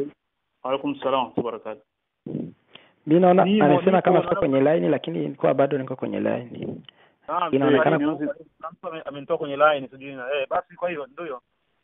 Karibu. Assalamu alaykum wa rahmatullahi ta'ala wa barakatuh. Wa alaykum assalam wa rahmatullahi wa barakatuh. Ni swali langu kwa mbali naona kwa mbali linataka kufanana na la Musabah. Swali langu ni kwamba tuko sehemu haswa kama hizi nchi za magharibi, watu 50 100. Alafu sehemu hiyo hakuna kaburi. Sasa na tunajua ardhi za huku ziko na bei. Mfano unaweza kupata 500,000, 600,000 vitu vya hivyo. Sasa na pesa hizo hatuna. Sasa swali langu ni hili, je, tunaweza tukaenda tukachukua mkopo ili tuone kama tunaweza tukanunua ardhi ya kuzika Waislamu? Asalamu alaykum wa rahmatullahi wa barakatuh. Wa alaykum assalam wa rahmatullahi wa barakatuh. Naam. Umesema kweli, swala lako linafanana na swala la Musabah. Lakini kitu chenyewe mimi huwa najaribu kuepuka kutoa fatwa kwamba mtu yenda kachukue au afanye dhambi. Kwa sababu wakati wa Mtume Muhammad sallallahu alaihi wasallam masahaba walikuwa wanafanya hijra kwa kukimbia maasi. Ikiwa kama sehemu inaonekana maasi ni mengi, unafanya hijra, unahama, umeshanisikiliza. Hakuna kusema eti lazima ukae hiyo sehemu yenye huko. Unafanya hijra, unaenda sehemu ambayo kwamba itakuwa wepesi wa kuweza kufanya mambo yako ya kidini, na ikiwa kama kuhama ni kuzito pia vile vile, kwa sababu juu siku ya kiyama wanadamu watakwenda wanasema bana, unaona sisi tulikuwa mustadafina fil ardh. Mwenyezi Mungu ataambia bana, ardhi yangu haikuwa pana, mhame mwangaike mtizame. Umeshanisikiliza. Kwa mimi naweza nikasema ni vile vile nitasema kwa musabah, mche Mwenyezi Mungu kiasi na ule uwezo ambao kwamba utakuwa nao. Maana yake utakuwa umeshindwa kuhama, utakuwa umeshindwa, hauna pesa za kuweza kulipa cash, na hapo sasa mko Waislamu wengi mnatizama mtakayoyafanya. Kama ndio itabidi kwenda kukopesha hizo pesa na kulipa, haya. Lakini siwezi kukwambia kwamba ufanye hivyo. Nitakwambia mwokope Mwenyezi Mungu kiasi na ule uwezo ambao kwamba utakuwa nao, kwa sababu hii ili neno nikilitumia sana ni kwamba kiasi na venye utakuwa unamwokopa Mwenyezi Mungu itakufanya wewe ima uende kufanya dhambi au kuenda kufanya kitu kwa kumwokopa Mwenyezi Mungu, ya kujua kwamba unafanya hichi kitu na unajua kama Mwenyezi Mungu aliharamisha. Hata kama ukiingia, maana yake unapiganisha hali ya kutoka hemo haraka haraka, na inakuwa ni dharura ile kabisa, unajua nimeenda hapa ni kwa sababu ya dharura. Sio kama ambapo kwamba unaona baadhi ya watu anatizama naona la, mimi kumkopa pesa Sheikh Umar na kwenda benki, na Sheikh Umar kweli anaweza kanikopa, lakini sitaki ajue matatizo yangu. Anaenda anachukua mkopo benki kuliko kwenda kuchukua kwa Muislamu wenzake ambao kwamba anaweza kujua matatizo yake, lakini akamkopa bila kuwa hatompa nani mkopo wa riba, anachagua kwenda benki. Sasa hii hapo itakuwa ni tofauti kidogo, lakini ikiwa kama ndio ile kabisa umebano, hapo panakuwa hakuna tatizo kwa uwezo wake Mwenyezi Mungu, na Mwenyezi Mungu anajua ziada. Asalamu alaykum. Unaweza kaongeza kama kuna nyongeza tena, mna tatizo? Hapana, nimefahamu kabisa. Asante sana. Mna tatizo? Naam. Shukran Sheikh jibu swali hilo. Naam, kuna namba ambayo nimepata au swali ambayo nimepata kwa ndugu yetu ambaye namba zake bado nazitafuta. Inshallah nikizipata sisi tutachukua nafasi yake. Alikuwa ni mtu wa 4 ambaye aliuliza swali, lakini nimeomba kwanza anipe muda kidogo ni tafute namba yake, kisha baadaye tutaendelea inshallah na mtu mwingine. Naam. Kwa hivi sasa kwa kuwa muda nipokee swali la kutoka kwa ndugu yetu Sheikh Kizimana Musa Muji. Na swali lake kisha baadaye tutarudia kwa ndugu yetu ambaye kwamba namba yake inanipa tatizo kidogo. Naam, karibu Sheikh.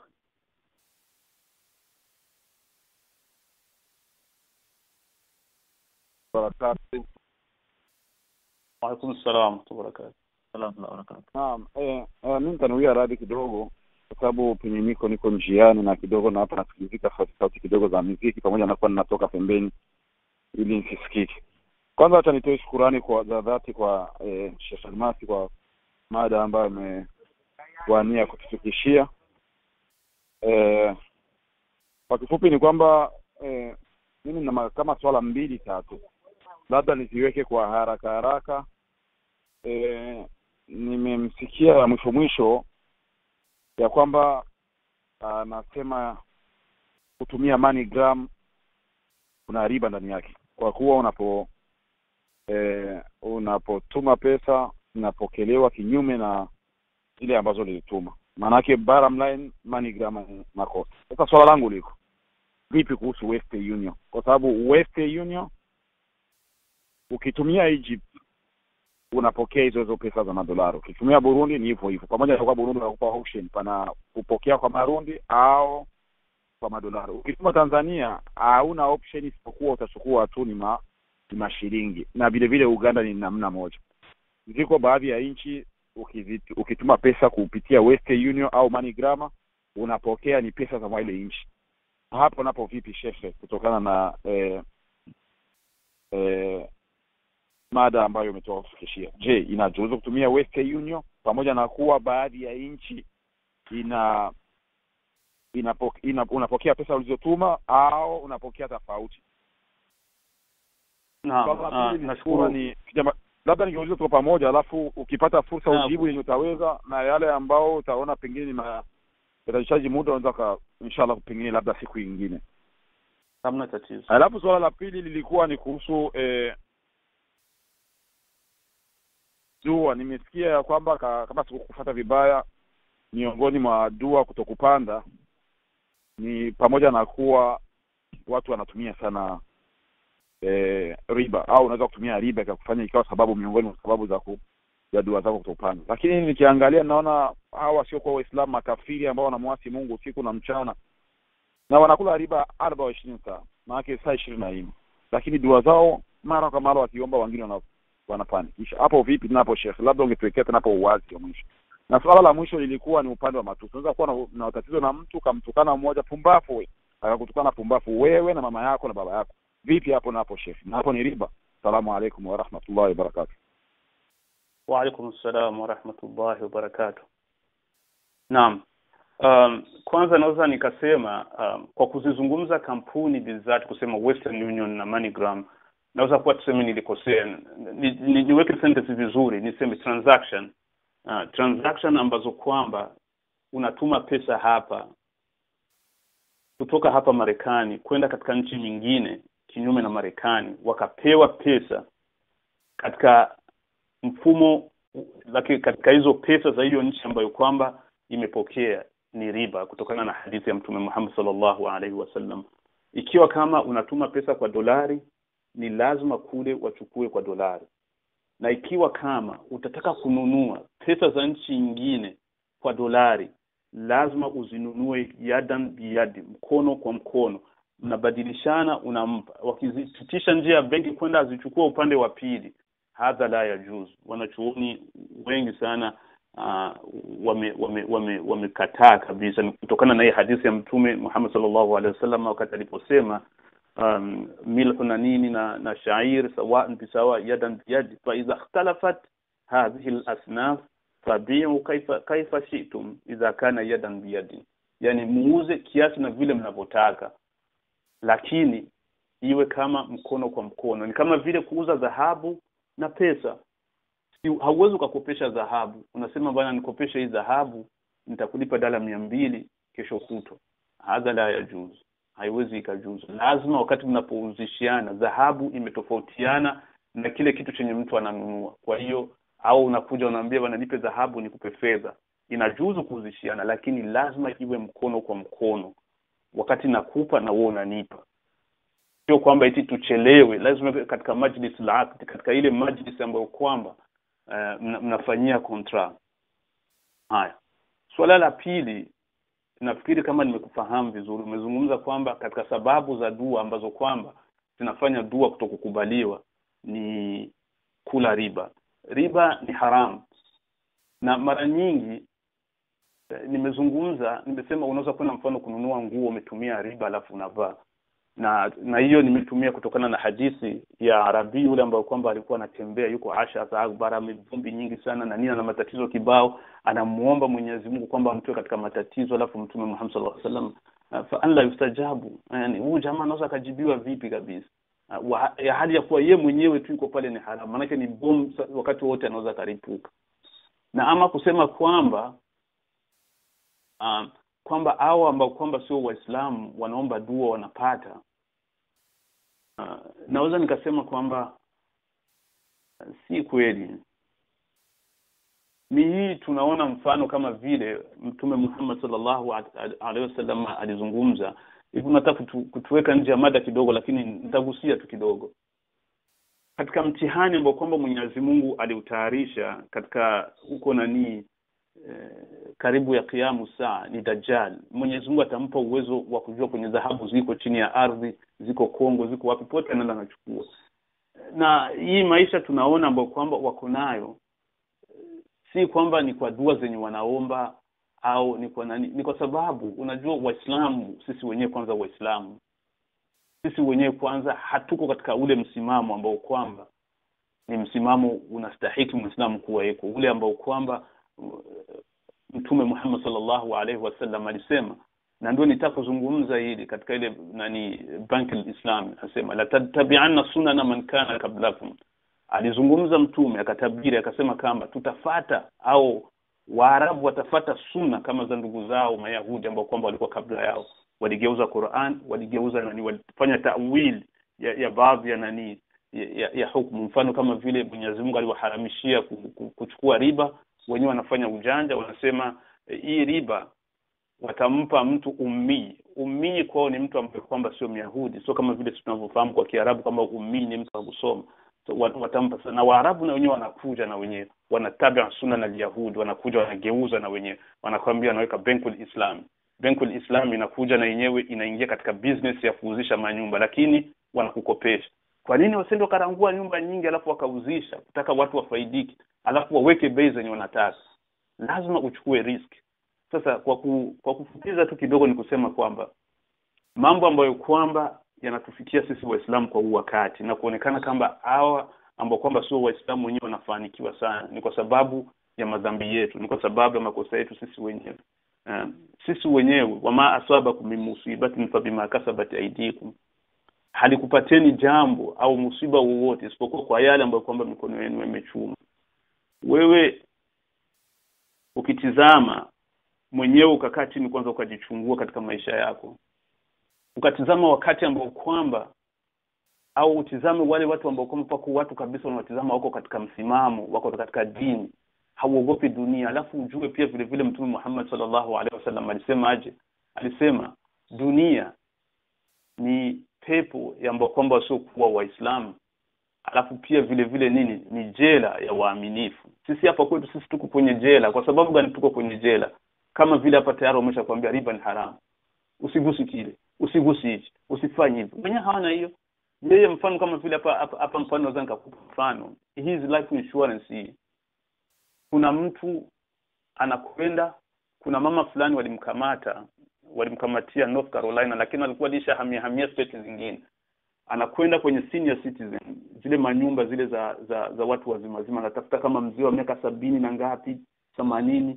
Huyo mama alikuwa na yeye kama 70, alafu anajifanya wanapendana, anamuoa pup, anamwekea life insurance. Siku chache unasikia yule mzee pap amefariki. Anakwenda anakusanya hizo life insurance. Je, wewe kama Muislamu utaweza kufanya hivyo? Lakini ukimuona huyu ndugu yako ambao ukimuona huyu jamaa hapa, wewe utamwona kuna mapesa na mamilioni. Pia vile vile imetokea Rhode Island. Kuna jamaa alikuwa anakwenda barabarani kazi yake, akiona wale wa homeless na nini anamuogota, anampeleka, anamvalisha, anampa vizuri, siku chache wanashtuka jamaa amefariki. Sasa sio serikali hapo wanakuja wanafanya investigation. Hizi ni mambo ambazo kwamba mali nyingi zenye unaona watu wako nazo hapa Sheikh Moji ni mali za haramu. Ni mali za haramu, wakiwemo hata Waislamu, wakiwa nani, ukiona mafanikio ya watu wengine hawamokopi Mwenyezi Mungu. Itoke kulia, itoke kushoto, mizadi ni pesa tu, yeye anachukua tu anaweka tumboni. Kwa mimi sioni kama ni maisha mazuri. Naona tu kama ni maisha ya tabu, afya zao shida, matatizo kibao.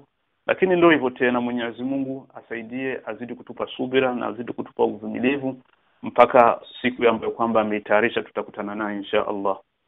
Sasa suala la tatu, umeuliza unasema kwamba umemtukana mtu, ule mtu akaja akakutukana baki akazidisha, akatupa mipaka mpaka akaenda kwa mama yako, akaenda nani, kama hiyo ni riba. Hii inaingia katika nani, sio riba bali inaingia katika ile nani ya kumwaibisha ndugu Muislamu. Pia vile vile inaingia katika kuzitoa nani aibu za ndugu Muislamu, au kumtukana mtu mpaka unaenda kumtukana kwa mama yake ambapo kwamba haijuzu. Ilikuwa ni vizuri mtu akikupiga ile kama vile anakuambia al-ainu bil-ain wal-anfa bil-anf wal-juruha qisas, maana yake wal-udhna bil-udhn. Mtu akikutoa jicho nenda mtoe jicho limoja, usimtoe jicho na ukamkata na mkono, unakuwa umefanya ni haramu. Yani ingekuwa ule mtu, siwezi nikasema kwamba inajuzu mtu akikutukana na wewe mtukane back. Kwa mimi naweza nikasema wa intafu watasfahu, lakini at least ukitaka mrudishie yeye mwenyewe. Lakini ule mwenye ametupa mipaka mpaka akaenda kwa zaidi ya ile ambayo kwamba wewe ulimtukana, akaenda mpaka kumtukana mama yako, kwa yeye vile pale kidini anakuwa amemtukana na mama yake, kwa sababu wewe ukirudisha ukamtukana mama yake, kwa sababu yeye anakuwa yeye mwenyewe ndo kamtukana mama yake. Nafikiri ndio kiasi hicho naweza nikajibu kwa huu wakati insha Allah. Wassalamu alaykum wa rahmatullahi wa barakatuh. Wallahu a'lam. Wa alaykum assalam wa rahmatullahi wa barakatuh. Naam. Wali ndugu yetu yule ambaye nimepata kukosa namba zake, kwa jina ni Salum, nafikiri Kabwali au Kabali alivyozungumza, alivyoandika. Kwa hiyo ningependa tukusoma swali lake nahusu anasema kwamba chômage au congé parental. Nafikiri nakusudia labda ni leave ya wazazi kama kwa mzazi. Parental leave. Parental leave hiyo. Anauliza je, inajuzu au ni riba? Nafikiri maksudi yake ni haya. Naam. Alhamdulillah wassalatu wassalamu ala rasulillah. Kupewa pesa za chômage au hapa Marekani wanasema unemployment inajuzu kwa sababu wanakuwa wanachukua zile pesa kila wiki. Alafu pia vile vile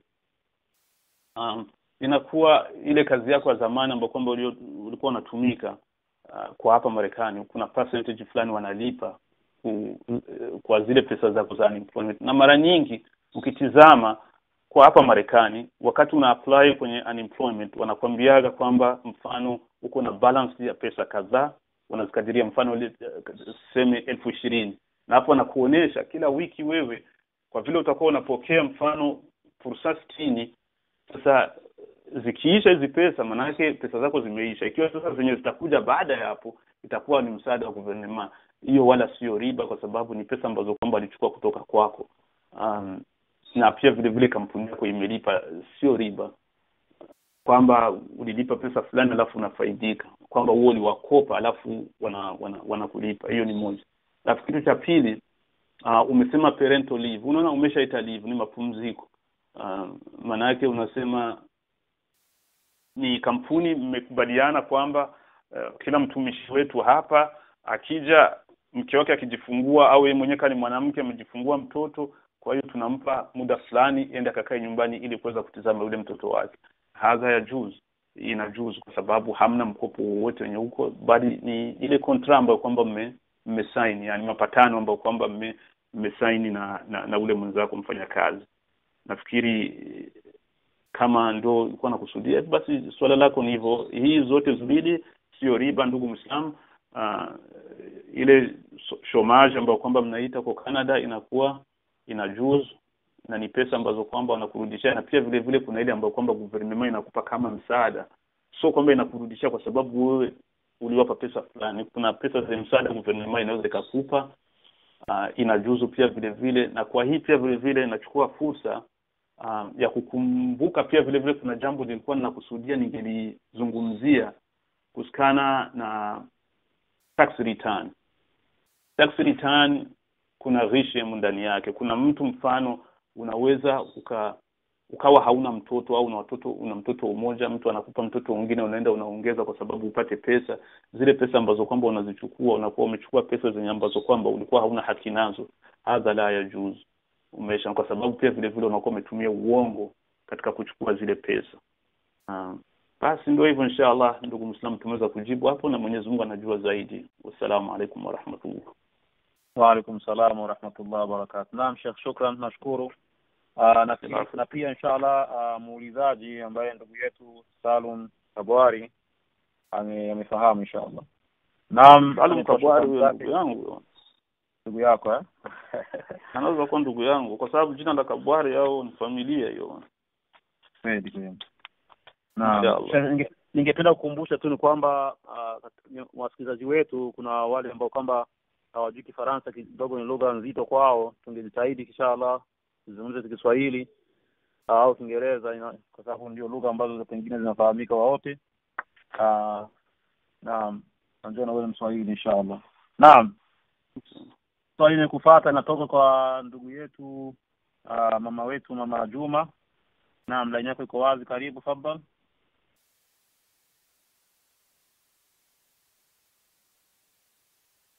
Assalamu alaykum wa rahmatullahi wa barakatuh. Wa alaykum assalam wa rahmatullahi wa barakatuh. Shukran. Kwanza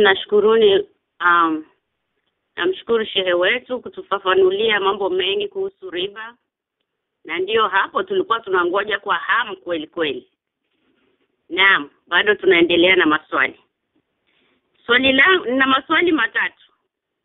Swali langu la kwanza ni kwamba pesa hii ya kwenda kuhiji,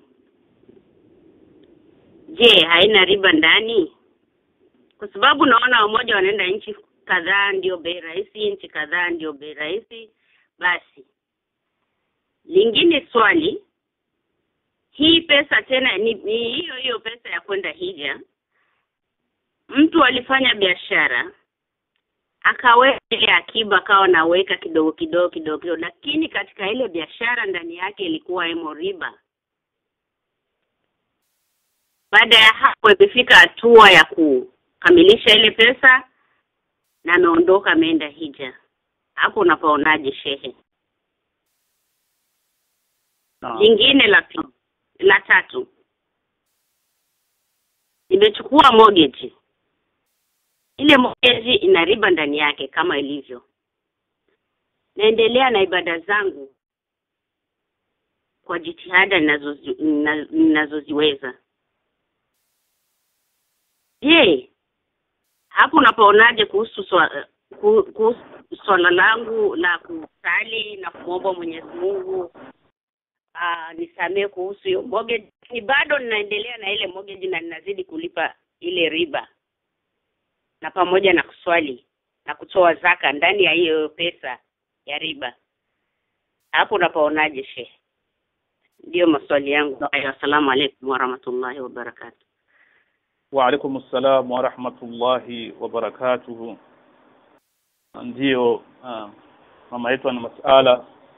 Swala la kwanza unauliza kuhusikana na mtu kwenda hija, na mbele ya kwenda hija anachagua kati ya nchi ambazo kwamba anapata urahisi, patakuwa bei chini. Kwa hapa hamna riba yoyote. Kama niko na pesa, mfano niko na khiari ya kwenda hija kwa kutumia njia ya Kongo, au kwa kwenda hija kwa kutumia njia ya Tanzania, au ya kwenda njia kutumia Burundi au Rwanda, alafu nikakuta kwamba kwenda kutumia njia ya Kongo itakuwa ni rahisi sana kuliko kwenda kutumia njia ya hizi zingine nchi zote tatu. Kwa hiyo mimi na ikiwa kama itawezekana mimi kwenda na kutumia hivyo, hakuna ubaya wala hamna riba ndani yake. Lakini sasa kutokana na suala la pili hapa, umezungumza kwamba biashara ambayo kwamba ulikuwa unaifanya mna riba ndani yake. Ikiwa kama mna riba, basi ukichanga halali na haramu pamoja, basi yote inakuwa ni haramu tu. Na hiyo hija yenyewe inaweza kuwa hata isikubaliwe kwa sababu mna haramu ndani yake katika ile hija ambayo kwamba umeenda kufanya. Ama masala ya hija kukubaliwa, mara nyingi ibada sisi tunasema unamwachia Mwenyezi Mungu. Mwenyezi Mungu ndiye mwenye anakubali na Mwenyezi Mungu ndiye anakataa. Lakini kwa kutizama kwamba alafu kusema unataka kwenda hija, lakini Mwenyezi Mungu hakukulazimisha kwamba lazima uende hija, isipokuwa alisema liman istata'a ilayhi sabila, mwenye uwezo ndio aende huko kafanya hija. Lakini hakusema kwamba bana hata kama hauwezi lakini nyang'anya, iba, kula riba, fanya hivi alafu uende. Mwenyezi Mungu hakukwambia hivyo. Kwa hiyo hatuna lazima kutaka kujua sana kwamba, isipokuwa kama mtu anaona kwamba kwenda hija ni kuna nafasi fulani hivi itaonekana kwamba wewe tayari umekuwa katika sehemu fulani hivi za mujtama, yani za watu wa pale, manake class social fulani, manake umekuwa katika mustawa fulani hivi wa, yani unakuwa unaonekana katika matajiri, miongoni mwa matajiri, vitu kama hizo. Ikienda kwa sababu hiyo tena inakuwa tena na ile tatizo la riya, inakuwa umeenda kwamba ni kwa sababu ya kujionesha, sio kwa sababu ya Mwenyezi Mungu Subhanahu wa Ta'ala. Na ala la mortgage, ikiwa kama mortgage na umo tena unalipa riba, na mortgage yenyewe ni riba, alafu unakaa tena ndani ya hiyo nyumba unamuomba Mwenyezi Mungu nataka dua kubaliwe. Mimi nafikiri hapo utakuwa na matatizo kidogo, kwa sababu mortgage ile hauna lazima mortgage. Unaweza ukapanga hii ni kazi yangu wa sababu mnyanya. Nafikiri kuna fujo zimeingia sasa. Naam. Ndugu yetu Muislamu ambaye kwamba kelele ziko, samahani simu yako iweke kwenye mimi. Hamna tatizo, nashukuru. Basi kwa mimi natizama kwamba naona hija nzuri ni ile hija ambayo kwamba umechuma pesa za halali na ukaenda ukafanya hija. Na kama hauna huyo uwezo, ni vizuri ukae tu pumzike, wakati Mwenyezi Mungu atafanya upesi utakwenda. Na kama Mwenyezi Mungu hakujalia kutokwenda, kuna hija ya maskini ambayo kwamba inapatikana kila siku ya Ijumaa. Pia vile vile kila ukimsabihi Mwenyezi Mungu baada ya swala ile mara 33 alhamdulillah na Allahu Akbar, inakuwa ndio hija wa maskini. Sasa kwa mimi naona biashara ya riba, hija itakuwa na matatizo kwa upande wa Mwenyezi Mungu, na pia vile vile swala la mortgage pia vile vile itakuwa na matatizo. Mimi naweza nikasema tu ujiepushe na hizo masuala. Yaani ujiweke mbali na mambo ya kulipa mortgage kwa riba, ujiweke mbali kwa kusema kwamba ufanye biashara za riba. Hizi ni vitu ambazo kwamba zinaweza zikakuhilikisha, kwa sababu Mtume Muhammad sallallahu alaihi wasallam alisema mambo 7 ambayo kwamba yatamhilikisha mwanadamu, riba ilikuwa emo. Sasa ukishaingia emo tena unakuwa umehiliki hapo, na sisi hatutaki kuhiliki hapa. Ni sehemu ya mpito tu, tuko tunapita, alafu tuko tunaenda katika maisha yetu ya milele huko. Maisha nafikiri hapo ndo naweza nikajibu hivyo. Naweza nikasema ni kujiepusha tu inshallah na mortgage, pia vile na kujiepusha na hizo biashara za riba inshallah, na Mwenyezi Mungu anajua zaidi. Asalamu alaykum. Wa alaykum salaam wa rahmatullahi wa barakatuh. Naam Sheikh, shukran. Nashukuru kwa majibu yako hayo, na muulizaji pia swali lako inshallah. Naam,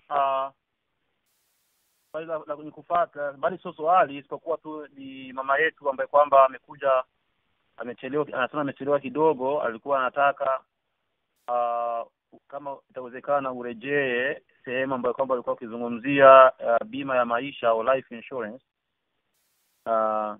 Alikuwa naomba kama utarejea kuzungumzia hilo swali inshallah. Kuzungumzia kuhusiana na life insurance, ndio hivyo? Naam. Life insurance kidini na kwa